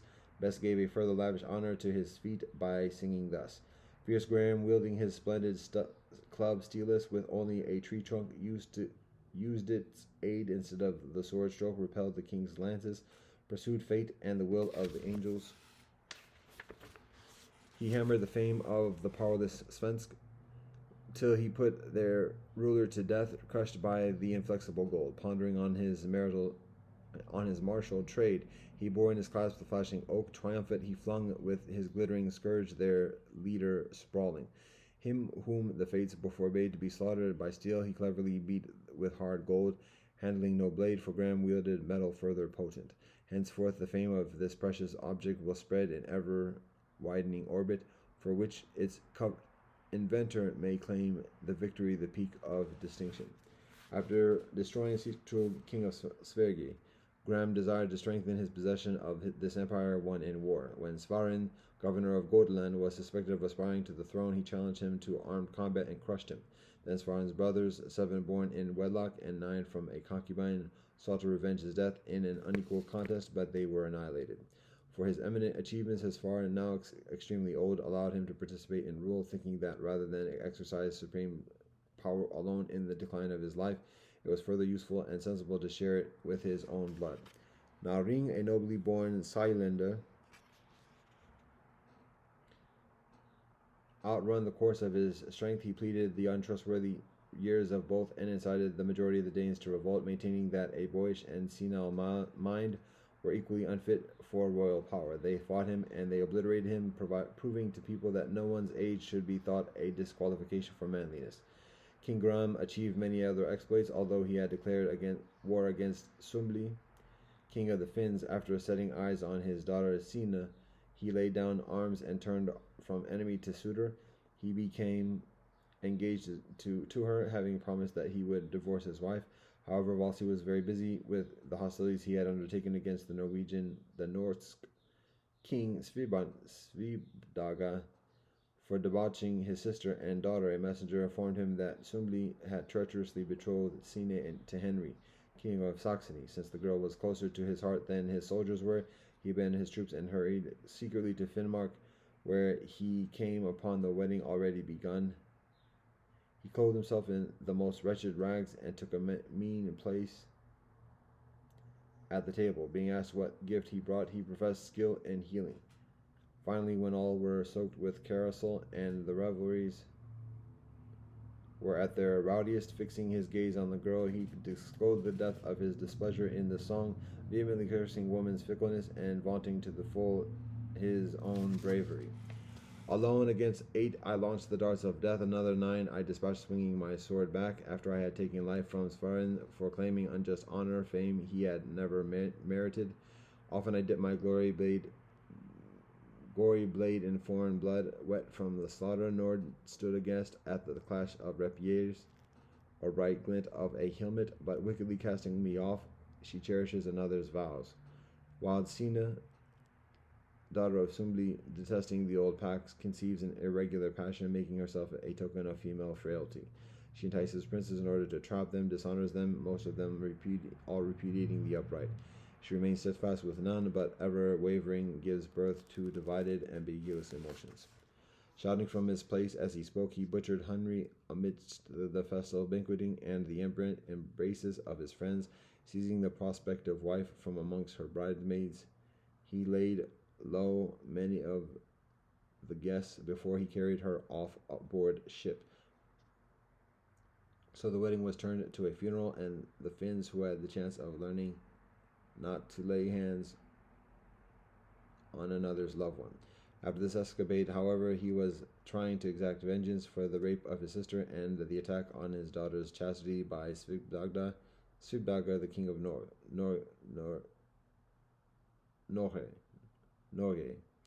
He met his death. The battle was distinguished by the presence of Saxon troops who had brought assistance to Svipdaga, not so much out of affection for him as desire to avenge Henry. According to tradition, while Svipdaga held Denmark, Graham's sons Guttorm and Hadding, whose moors were Gro and Signe, respectively, were shipped off by their guardian Brache to Sverige to be brought up and protected there by the giants Vagnhod and Hafli. I intend to touch briefly on their activities, but in case I should seem like a brash inventor of tales which strain men's credulity, it is worth telling you that at one time there were 3 amazing species of wizard, each practicing their own miraculous illusions. The first of these were creatures of monstrous size, whom the ancients called giants, much surpassing human beings in bodily stature. Secondly were those who obtained the leading expertise in haruspicy and were masters of the Delphic art. Although in frame they yielded precedence to the former, they excelled them in acuteness of intellect. Between these and the giants there were interminable battles for supremacy until the diviners won victory over the monstrous race and appropriated not only the right to rule but even the reputation of being angels. Both of these types, being dexterous in deceiving the eye, were clever at counterfeiting different shapes for themselves and others and concealing their true appearance under false guises. The third class, bred from an intermingling of the other 2, reflected neither the size nor the magic arts of their parents. Nevertheless, minds deluded by their legerdemain believed in their sacredness. It is not surprising that barbarians yielded to their weird hocus pocus and were led into the rites of a debased religion, since even the intelligent Romans were seduced into honoring similar living beings with sacred honors. I mention these matters so that when I write at length of portents and marvels, the incredulous reader may not contest them. After this digression, I shall take up my narrative. When Graham had been killed, Svipdaga was now enriched with the kingdoms of Denmark and Sverige. At the repeated instigation of his wife, he called her brother Guttorm from exile, and having been promised tribute, set him in authority over the Danes, the Dansk. But Hadding preferred revenge for his far to a favor from his enemy. The latter brother, with a most auspicious natural growth, achieved the full perfection of manhood even in his first youth. He avoided the pursuit of pleasure and zealously exercised himself with weapons, remembering that as the son of a warrior far, it was his duty to spend his whole life in feats of military excellence. Hardgrippa, the child of Vagnhod, tried to engrave his stout spirit by her allurements to love, with repeated assertions that he must pay her the first reward of his bed by marrying her, since she had nursed him in his infancy with particular devotion and given him his first rattle. She was not satisfied with straightforward persuasion, but began also to sing. Why does not your life flow by unsettled? Why does your life flow unsettled? Why wear away your years, a bachelor chasing the battle, thirsting for throats? Beauty does not draw your desires. You are seized by an uncontrolled frenzy, but never such as slides into tenderness. Dripping with slaughter, reeking with blood, you prefer the battle to the bedroom. No amorous incitements will refresh that mind where ferocity never gives way to leisure. No time for play in all your savagery, whilst it is irked by the cult of love's angel. Your hand is not free from impiety. Let this hateful stiffness yield. Let proper warmth inspire you. Tie with me the bond of passion, for I first gave you the milk of my breast, tended you as a baby boy, performing all a Moor's duties, rendering every necessary service. When he pointed out that the size of her body was unwieldy for human embraces, and that the way she was built undoubtedly suggested that she came of giant stock, she replied, "Don't let the sight of my strange largeness affect you. I can make the substance of my body small or great, now thin, now capacious. Sometimes I shrivel at will, sometimes expand. At one moment my stature reaches the skies, at another I can gather myself into the narrow proportions of men." Whilst he was still faltering and hesitating to believe her words, she added this song. Young man, do not fear the commerce of my bed. I change my corporeal shape in twofold manner. A double law I enjoin upon my sinews, molding myself in alternating fashion, shifting my shape at will. My neck touches the stars and soars near to the thunderer, again rushes down and bends to human capacities, pulled away to earth from the vertex of heaven. Lightly I transmute my body by variation, fluctuating in aspect. Now a tight cramping bunches my limbs. Now a freedom of height unfolds them and lets them touch the topmost clouds. Now squeezed to pygmy size, now my pliant knees are stretched, whilst my features change like wax. The old man of the sea can do as much. Of intermediate nature, my twee form, shape,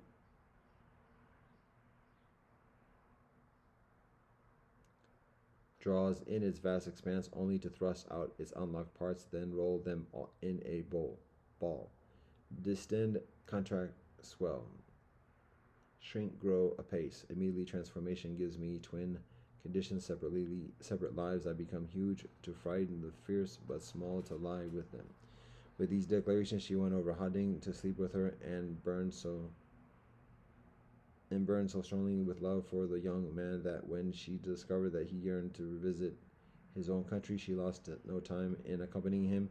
Dressed like a man, counting it a pleasure to be a party to his toils and perils, they set off together on the journey, and wishing to put up for the night, came, as it happened, to a house where they were celebrating in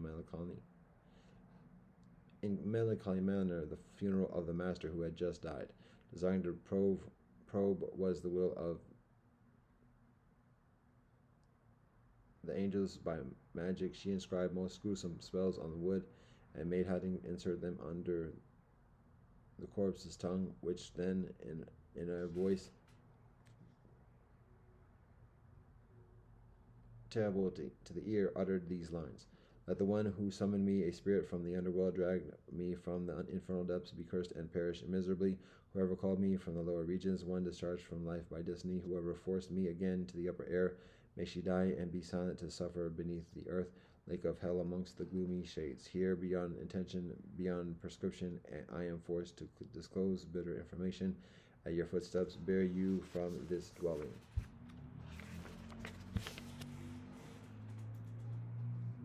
You will enter the confines of a narrow wood, where from all sides demons will beset you. She who has brought a dead man from the darkness made him look once further upon this light, marvelously fastening its ties between soul and body, luring, importuning a departed ghost. For her rash endeavors shall bitterly weep. Let the one who summoned me, a spirit from the underworld, drag me from the infernal depths, be cursed and perish miserably. For a black pestilent whirlwind monster created will thrust its presence hard upon your vitals, and a hand up will sweep you by force, snatching your body, tearing and cutting your limbs with cruel talon. Only you, Hading, will survive with your life. The lower kingdom will not snatch your ghosts away, nor your heavy spirit travel to the nether waters. But the woman, weighted down by her own offense will placate my ashes, soon become ashes herself, for causing the backward return of my wretched shade. Let the one who summoned me, a spirit from the underworld, drag me from the infernal depths, be cursed and perish miserably. Therefore, when they had built a shelter of brushwood and were spending the night in the copse which was mentioned, they saw a hand of enormous magnitude creeping right inside their small hut. Hating was distraught and cried out for his nurse's help. Agrippa, unfolding her limbs and swelling to giant dimensions, gripped the hand fast and held it out for her foster son to lop off. Further pus than blood dripped from its hideous wounds, but later she paid for this deed, for she was lacerated by companions of her own race, and neither her special nature nor her bodily size helped her to escape the savage nails of her assailants. An aged man with only one eye happened to take pity on the lowly Hading, robbed of his nurse, and brought him into friendship with a pirate, Lysa, by establishing a covenant between them. Now our ancestors, when they meant to strike a pact, would sprinkle their combined blood in their footprints and mingle it so as to strengthen the pledge of their fellowship. When this was effected, and Lyser and Hading were bonded together in closest association, they declared war on Loka, master of the Curlanders. However, they were defeated, and Hading in his flight was taken on horseback by the old man to his throne. To him that was his body, he told him that his body would become reinvigorated and strong. He demonstrated his prophetic advice by singing, "As you go hence, your enemy, thinking you are fleeing, will pounce to you in your chains or expose you to be mangled and devoured by wild brutes' fangs. But you must fill the ears of your wanderers and with varied tales. Till finished with feasting, they are captured by deep slumber. Then strike off the shackles which bind you, the harsh fetters. Returning after a brief while has elapsed, yet ye must rise with all other strength, with all of your strength, against a raging beast which loves to toss its captives' bodies.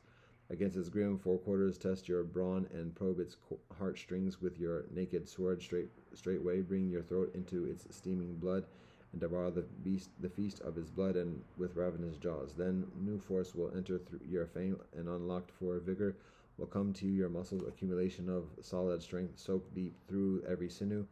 I shall pave the way to you, to your wish, weakening the attendants with sleep to snore away through the lingering dark."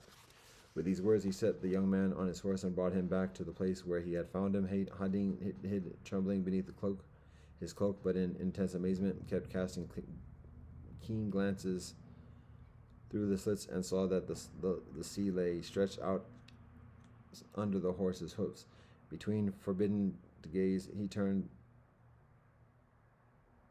his wandering eyes away from the terrible view of his journey.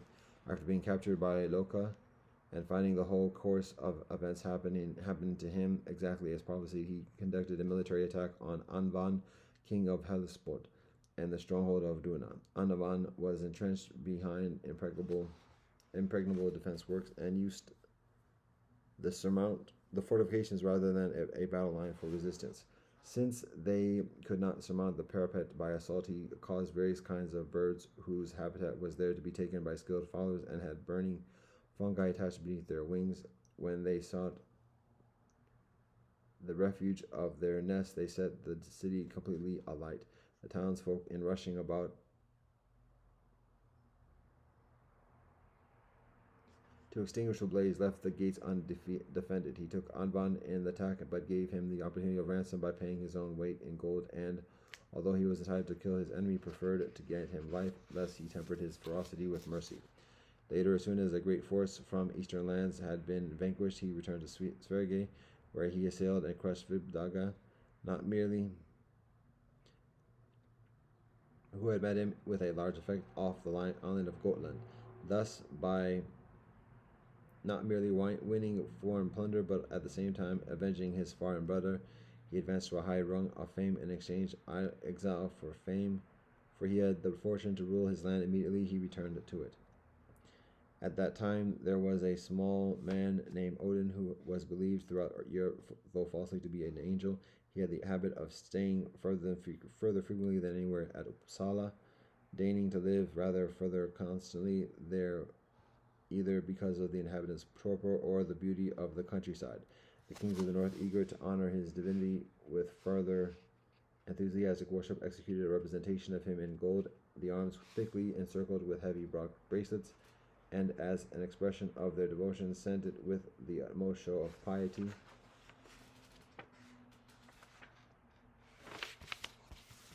To Byzantium. Delighting in his celebrity, Odin avidly greeted the donor's affection. His wife Frigg, desiring to walk abroad further bedizened, brought in smiths to strip the statue of its gold. Odin had them hanged, and then, setting the image on a plinth, by a marvelous feat of workmanship, made it respond with a voice to human touch. Subordinating her husband's divine sacred honors to the splendor of her own apparel, Frigg submitted herself to the lust of one of her servants. By his cunning, the effigy was demolished, and the gold which had been devoted to the public idolatry went to serve her personal pleasures. This woman, unworthy of a sacred consort, felt no scruples about pursuing unchastity, provided she could further speedily enjoy what she coveted. Need I add anything but to say that such an angel deserved such a wife. Men's intelligence was once made ridiculous by gullibility of this kind. Consequently, Odin, wounded by both his wife's offenses, grieved as heavily over the damage to his likeness as the harm to his bed. Stung by this double embarrassment, he took to exile, replete with an honest shame, thinking he would thereby obliterate the stain of his disgrace. A certain Mitotin, a famous illusionist, was animated at his departure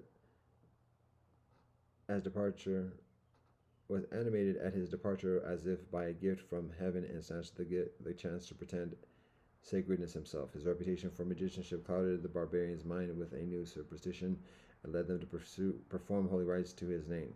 He assured the deities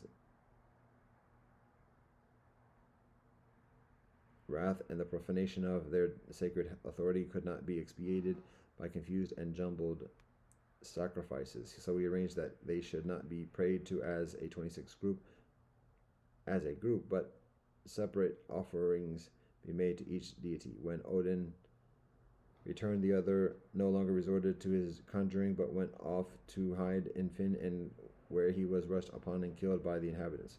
His wickedness even appeared after his decease. Anyone nearing his tomb was quickly exterminated, and his corpse emitted such foul plagues that he almost seemed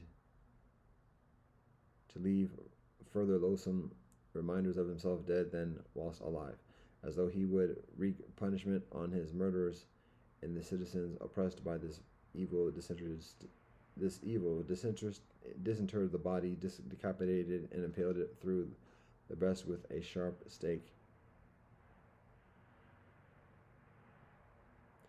That was the way the people cured the problem. When the death of his wife had enabled him to recover his former celebrity, and he had repaired, so to speak, his celestial head's bad name, Odin returned from exile and forced all those who had worn the marks of divine rank in his absence to resign them as though they had been borrowed. He dispersed the coverns of soothsayers which had sprung up like shadows before the oncoming of his sacred brightness, and checked them with the command not only to abandon their pretended holiness, but also to leave the country, considering that those who had so profanely obtruded themselves into heaven deserved to be thrust from the earth. In the meantime, Asmund, Sivmata's son, engaged in battle with Hading to avenge his far. When he recognized that his own son, Henry, whom he loved with even further than his own life, had fallen fighting courageously, his soul yearned for death, and he hated the sunlight. This was the lament he composed. What hero dare put on my armor? A really man needs no shining helmet, and useless a hauberk for one prostrate. Am I to exult in war with a son slain? My towering love for him compels me to die. My flesh should not outlast my child. I want to grip steel in each hand. Now fight with flashing sword points, but no shields to cover bared breasts. May the fame of our savagery flare. We must boldly grind the enemy's column. Let no long struggle wear us down, nor the onslaught shatter in flight and fate. He spoke put both his hands into to his hilt, slung his shield regardless of danger behind his back, and then drove many to their deaths. Hading had no sooner cried on friendly powers for help than Vang Hod came suddenly riding up to champion his side. Gazing at his curved sword, Asmund broke out in loud song. Why do you fight with crooked blade? A short sword shall bring you doom, or death will come with the hurled javelin. You believe that spells will mutilate a foe who can only be vanquished hand to hand. With words you grapple, not force, putting your strength in magic arts. Why do you pound your shield against me, threaten me with your impetuous lance, when you are sullied and speckled all over with woeful crimes? Look how a branded mark of infamy has flecked your soul, your thick blubber lips stinking with sin. As he shouted these insults, Hading launched his spear by the thong and transfixed him. Death, however, had its compensations for Asmund. In his last tiny flicker of life, he wounded his killer's foot, laming him and causing an incurable limp, so that men remembered his overthrow by this small monument of revenge. Thus one received a crippled limb, and the other ended his days. Asmund's body was carried in solemn state at a royal funeral in Uppsala. His wife Gunhild did not wish to survive him but stabbed herself, choosing rather to follow her husband in death than desert him by living. Their friends, in committing their body to interment, added her remains to those of her husband, for they believe her worthy of his burial mound when she had preferred to set her love for him above life. So Gunhild lies embracing her husband in the companionship of the tomb, rather further nobly than in the marriage bed. After this, the victorious Hading went ravaging Sverige, but Asmund's son Ufi became, because he lacked the confidence to join in combat, crossed with his army into Denmark. It suited him better to retaliate against the household angels of the enemy than watch over his own, for he considered it a fair way of repelling injustice to inflict on his woes what he suffered from them. In this way, the Dansk were compelled to return and defend their property, since they set their country's safety above foreign dominion, and Ufi, now it was freed from hostilities, once further sought his native soil. When Hading came home from his Sverige campaign, he found that the treasury in which he usually stowed the proceeds of his warfare and plundering had been broken into and rifled. He immediately hanged his guard Gloomer and devised a cunning scheme. A proclamation went out that any of the culprits who took pains to return the stolen treasures should inherit the position of honor which Gloomer had occupied. This promise made one of the thieves keener to grasp at the concession than conceal his felony, and he saw that his portion of the money was returned to the king. His confederates, fancying that he had been taken into the monarch's close friendship, and understanding that his reward was as genuine as it was lavish, revealed their guilt and restored the treasure in the hope of similar recompense. Their confession was at first received with performance and kindness, but surely punished by torture, a clear warning for folk to avoid over trustfulness. In my opinion, they deserve the gallows for breaking their silence when holding their tongues sensibly could have been ensured safety. Their stupid babbling dragged them to ruin. This accomplished, Hading measured out the winter months in busiest preparation for a renewed year. As soon as the spring sun melted the frost, he made again for Sverige and spent 5 years there in the field. His soldiers consumed their provisions during the long-drawn campaign, and after they had been reduced to almost complete emaciation, began to assuage their hunger on mushrooms from the forest. At length, under dire pressure, they ate their horses, and finally slacked their appetites with the carcasses of dogs. Even feeding on human limbs was not regarded as shocking. Whilst the Danes were being driven to straits of utter desperation, an anonymous voice rang through the camp with this song at the time of the first sleep. You left your homes under the evil omen, thinking to harry these fields with war. While false belief deludes your minds, what blind trust has snatched your senses to make you think you could capture this ground? The might of Sverige cannot yield nor be shaken with warfare brought by strangers. The cream of your host will flow away as soon as it tries to molest our people. When flight dissolves your fierce power and your warriors struggle away and vanish, your superiors in battle will be given a freer prerogative to kill those who turn their backs There is broader scope for swordplay when fate chases our adversary headlong. He handles his weapons no further when fear tugs him off. This forecast was fulfilled when the coming of daylight, when a multitude of Dans were slaughtered. The next night, a similar untraceable voice fell on the ears of the Sverge manhood. Why does Ufi painfully strive to challenge me? He shall pay the final emancipation. He shall pay the final satisfaction. Many spear points shall press down and gouge into him. He shall fall lifeless, suffering for his audacious work. His crime of wanton vindictiveness will not go unpunished. I prophesy that when he first joins battle, grappling hand to hand, darts shall seek and enter every limb of his body. No bandage bind the gaping of his bloody wounds, nor succor close upon the many places gashed by blows. That same night, when the armies classed two old men, further hideous than any human being, and with hairless heads dismal to behold, appeared amidst the glittering stars, they favored the pairs of the opponents by dividing their monstrous exertions. For one of them strove for the Dansk side, the other championed the Sverige side. Hotting, defeated, fled to Helsingland.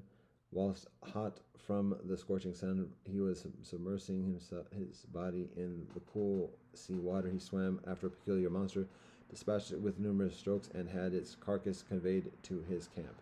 He was triumphing. As he was triumphing over this feat, he was accosted by a woman who addressed him in these words: "Whether you tread the fields or set your canvas on to the ocean, to you the angels will be hostile, and throughout the whole earth you shall find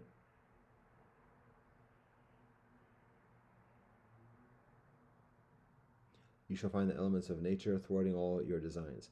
Dashed down on land, tossed at sea, the perpetual companion of your wanderings shall be the whirlwind, and inflexible stiffness will never desert your sails. If you should seek a roof for your head, it will fall down, struck by a tempest, and your head and your herd will perish with cold. Everything shall be tainted and grieve the fate of your presence. Shunned like a noxious itch, no plague will ever have been further vile than you. Such punishment the powers of heaven dispense, for you have killed with sacrilegious hands a sky dweller wrapped in another body. There you stand, the slayer of a benign, holy being. When you take to the waves, you feel the frenzy of the winds upon you. Let loose from their keeper's dungeon, the west and the rushing north and the south shall we sweep to crush you. Conspire together and vie to shoot forth hurricane blasts until with further winning prayers you appease the sacred severity, and having suffered the earned punishment offer placation. On this Hudding endured unvarying disaster, putting all peaceful places into a turmoil by his arrival. When he set sail, a potent thundercloud arose and engulfed his fleet in a gigantic storm. When he sought shelter after shipwreck, the house suddenly collapsed in ruins. There was no alleviation for his calamities till he had been able to atone for his wickedness by religious offerings and return to heavenly favor. In order to mollify the angels, he did indeed make a holy sacrifice of dark-colored victims to the angel Fro. He repeated this mode of propitiation at an annual festival and left it to be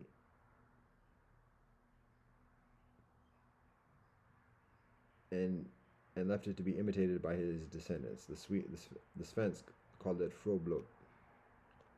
When he chanced to learn that a giant had contracted an engagement with Regnil, daughter of Hakan, the king of Nitarians, detesting the unseemly compact which promised such a loathsome union, he forestalled the marriage by an act of noble enterprise. Journeying to Norvge, he fought the princess's obnoxious suitor and overthrew him. So much did he set prowess above comfort that, although he was entitled to bask in royal luxuries, he considered it no pleasure sweeter than to fend off harm from himself and others. Though she did not know who her benefactor was, as he was covered with gashes, the girl carefully tended and healed him, so that she could still be able to recognize him after a lapse of time.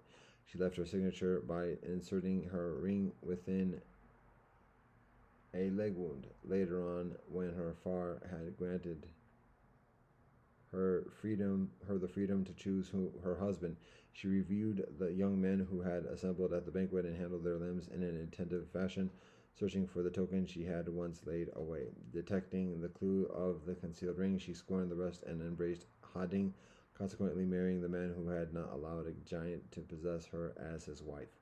Whilst Hading was staying there as a guest, a remarkable portent occurred. As he was dining, a woman beside a brazier bearing stalks of hemlock was seen to raise her head from the ground, and extending the lap of her garment seemed to be asking in what part of the world such fresh plants might have sprung up during the winter season. The king was eager to find out the answer, and after she had folded him in her cloak, she vanished away with him beneath the earth. It was, I believe, by the design of the underworld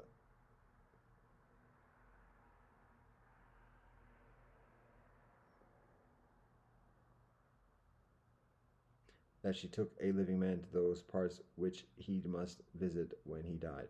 First they penetrated a smoky veil of darkness, then walked along a path worn away by long ages of travelers, and glimpsed persons in rich robes and noble dresses in purple. Passing these by, they eventually came upon a sunny region, which produced the vegetation the woman had brought away. Having advanced further, they stumbled on a river of blue-black water, swirling in headlong, descending and spinning in its swift eddies weapons of various kinds. They crossed it by a bridge and saw two strongly matched armies encountering one another. Hading asked the woman their identity. They are men who are met their death by the sword, she said, and present an everlasting display of their destruction in the exhibition before you. They are trying to equal the activity of their past lives. Moving on, they found barring their way a wall difficult to approach and surmount. The woman tried to leap over it, but to no avail, for even her slender, wrinkled body was no advantage. She thereupon wrung off the head of a cock, and when she happened to be carrying, and threw it over the enclosing barrier. Immediately the bird, resurrected, gave proof by a loud crow that it had truly recovered its breathing. On his return, Hading, accompanied by his wife, set off again for his homeland and followed a threatened ambush by pirates through the speed of his sailing. Although they put on as much sail and were helped by much of the same breezes, they could not catch him as he clove the waters ahead of them. Meanwhile, Ufi, who had an amazingly beautiful daughter, issued a proclamation that he would bestow on her whoever took Hading's life. This bargain greatly excited one Thuning, who rallied together a band of Biarmians and applied himself to achieve this felicity. Whilst coasting Norgay with his fleet in an effort to intercept him, Hading noticed an old man on the shore waving his mantle to and fro to indicate that he wished him to put into land. Though his fellow sailors grumbled that this deviation from their route would be disastrous, he took him aboard and found in him the man to supervise the disposition of his troops. He had this careful system for the arrangement of his columns. In the first row he would put 2 men, 4 in the second, then increase the third to 8, and step up each succeeding rank by doubling the numbers of the one in front. It was he who ordered the contingents of slingers at the sides to draw back into the rear and attach them to the lines of archers. After he had distributed his companies into this wedge formation, he took up his stance behind the warrior's back, and drawing out from a small bag hung around his neck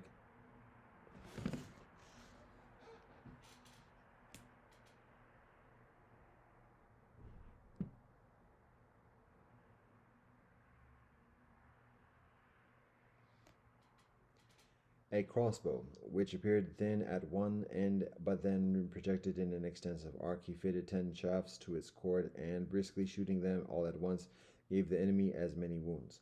The Biarmians then changed their weapons for magic arts, and with spells dissolved the sky into rain, destroyed the pleasant aspect of the air with miserable showers.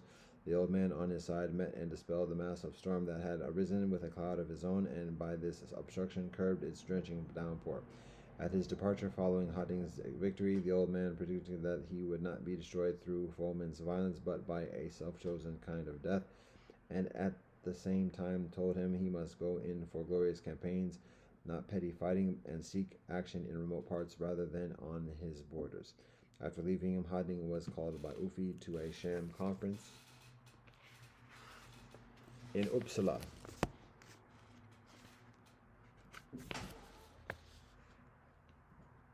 His escort was lost through treachery, and he only escaped under cover of night. For when the Dansk sought the exit of the hall where they had supposedly gathered for a feast, there was someone all ready to shear off each head as it was poked out the doors. Retaliating for this outrage in battle, he quelled Ufi and, laying aside his hatred, consigned his body to a mausoleum of outstanding workmanship, admitting his enemy's greatness by a magnificent, finely wrought tomb. Thus, though he used to hound the living man furiously, he glorified him at his decease with expensive honors. To make the defeated nation friendly towards him, he gave the crown to Hunding, Ufi's brother, so that in appearance the rule should continue in Asmund's family instead of being transferred to strangers. When his rival had been removed, all was quiet, and he discontinued his warfaring completely for many years, finally pleading that he had spent ages cultivating the land when he should have been indulging in naval exploits, as though he believed belligerence pleasanter than peace. He began to criticize himself for his sloth in this strain. Why do I linger in the shadows, enfolded by rugged hills, not following the waves as before? The challenging howls of the wolf pack, the ungovernable ferocity of beasts, cries of dangerous brutes ever raised to heaven, snatch all rest from my eyes. The mountain ridges are desolate to hearts bent on sterner schemes. The unbending cliffs and harsh terrain oppress those whose souls delight in the high seas. To sound the straits with our oars, revel in the plundered wealth, pursue for our coffers another's fortune, and gloat over sea loot would be much finer work than haunting the winding forest tracks and barren ravines. His wife loved the life of the countryside, and therefore, sick of the matin choir of seabirds, revealed in these words how much contentment lay for her in roving the woodland tracks. The chant of the birds torments me, lagging here on the shore, disturbing me with their jabber whenever I try to sleep. And I hear the ceaseless roar and fury of the tide, and it takes away the gentle repose from my slumbering eyes. There is no relaxation at night for the shrill chatter of the sea moo, dinning its stupid screech into my tender ears, for it will not allow me to rest in my bed or be refreshed, but ominously calls away in dismal modulations. For me, there's a safer and sweeter thing to sport in the woods. How could you crop a further meager share of peace in light of darkness than by tossing on the shifting deep? In the same period, risen from humble position in Jutland, a certain Tosti emerged notorious for his savagery. He made a variety of vicious attacks on ordinary people, spreading distant and wide such a reputation for cruelty and sadism that he earned the nickname the Villain. He did not stop at this ugly persecution of his own countrymen, but carried his evil doing across the frontiers and even molested the population of Saxony. Their leader Siegfried, seeing his associates hard put to in battle, asked for an amnesty. His request was granted, but only on the provision that he guaranteed to form a military alliance against Hading. Although Siegfried was afraid to accede to these terms and oppose them, Tosti brought him round by violent threats to the desired promise. It regularly happens that something which cannot be arranged through smoothly may be obtained by menace. Hading was defeated by him in a land engagement, but when on the run he lighted on the victor's ships. He drilled holes in the sides and rendered them unseaworthy. He then embarked in a skiff for the open sea, and Tosti, who had searched long amongst the mingled corpses without discovering him, assumed that Hading had been killed. On returning to his fleet, he noticed in the distance a light craft riding the waves. Determined to pursue it, he launched his ships, but soon in danger of the foundering, he had to turn around, and only just scrambling back to shore, commandeering some vessels, that he then resumed the course he had begun. Once Hading realized that Tosti was at his heels, he asked his companion whether he was an expert swimmer. Since the other replied no, they abandoned this idea of flight, deliberately capsized their boat, and clung inside the hollow cavity to make their pursuers believe they were dead. They then attacked Tosti unexpectedly as soon as he was unconcerned, and brooding avariciously over the rest of his plunder, they wiped out his soldiers, made him relinquish his booty, and revenged their own plights with his. But neither did Tosti lack the spirit for vengeance, because the blow he had received was immense, and he had no reservoir to recoup his forces within his own country. He went off to Britain, calling himself an ambassador. On the voyage for fun, he collected the crew together for a game of dice, and when a brawl started over the throws, he showed them how to finish it in a bloodbath. What began as a peaceful pastime brought the whole ship at loggerheads, and their wrangling turned play into a gory battle. Ready to benefit from others' misfortune, he pocketed the cash belonging to the slain and went into league with a fellow named Koli, at that time infamous for his deeds of piracy. In this man's company, he soon afterwards returned to his country, and when Hading, who chose to hazard his own fortune rather than his warriors, challenged him to single combat, Tosi met him and was cut down.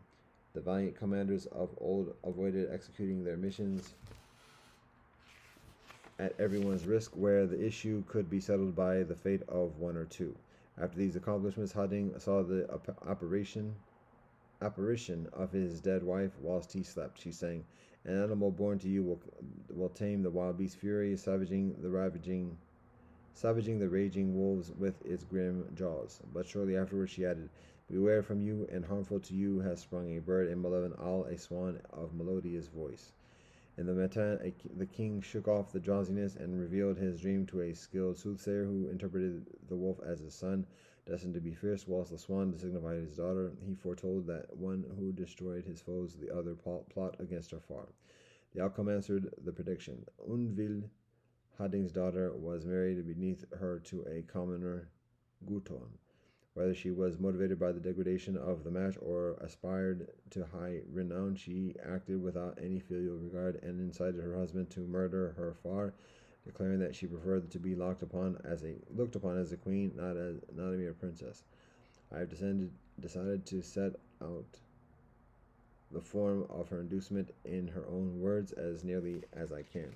It went something like this: "I am wretched because my dignity is obscured by an ill-fitting bond. Distrust that my lineage is yoked to base peasantry.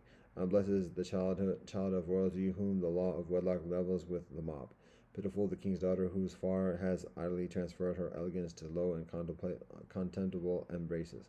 Ill-starred the Moor's offspring, whose happiness is diminished by her wedded partner, whose purity is handled by yokel filth, whose nobility is demeaned to ignoble vulgarity, whose value dwindles in the married state. If you have any pluck, if your heart retains any courage, if you are a true son-in-law to a king, seize his scepter, redeem your rank by upright behavior, compensate for your deficient birth by valor, balance like a blood by your spirit. It is nobler to seek distinction boldly than inherit it, finer to descend the peak by prowess than secession, fitter to acquire honors by desert than by situation.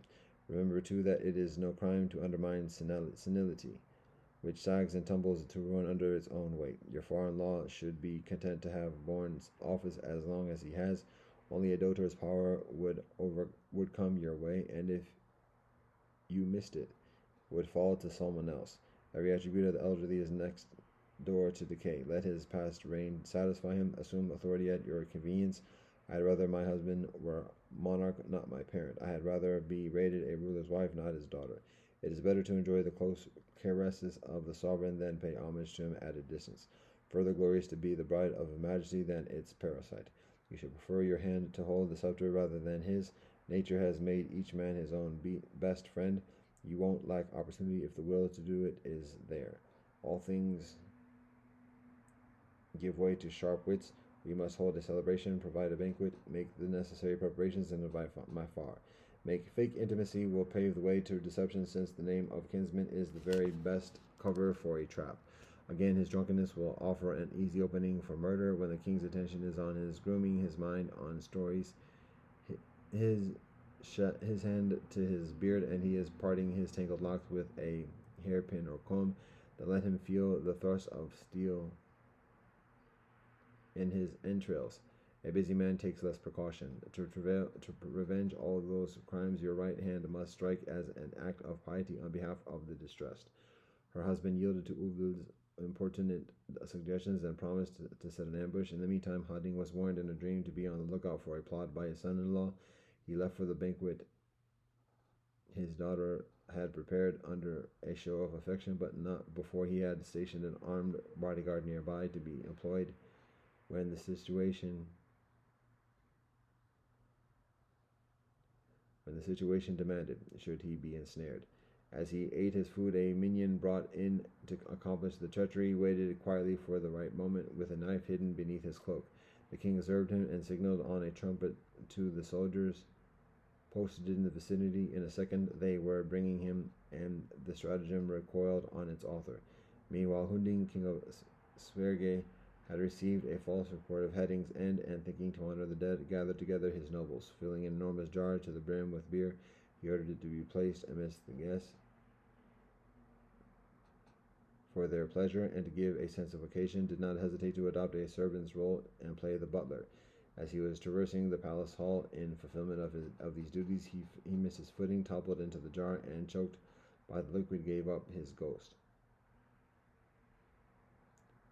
Perhaps he was paying the underworld for appeasing it with spurious obsequies, or hiding for falsely assuming his departure. When he learned of this, Harding returned his veneration with a similar courtesy. For being unwilling to survive the dead man, he hanged himself before the eyes of the populace.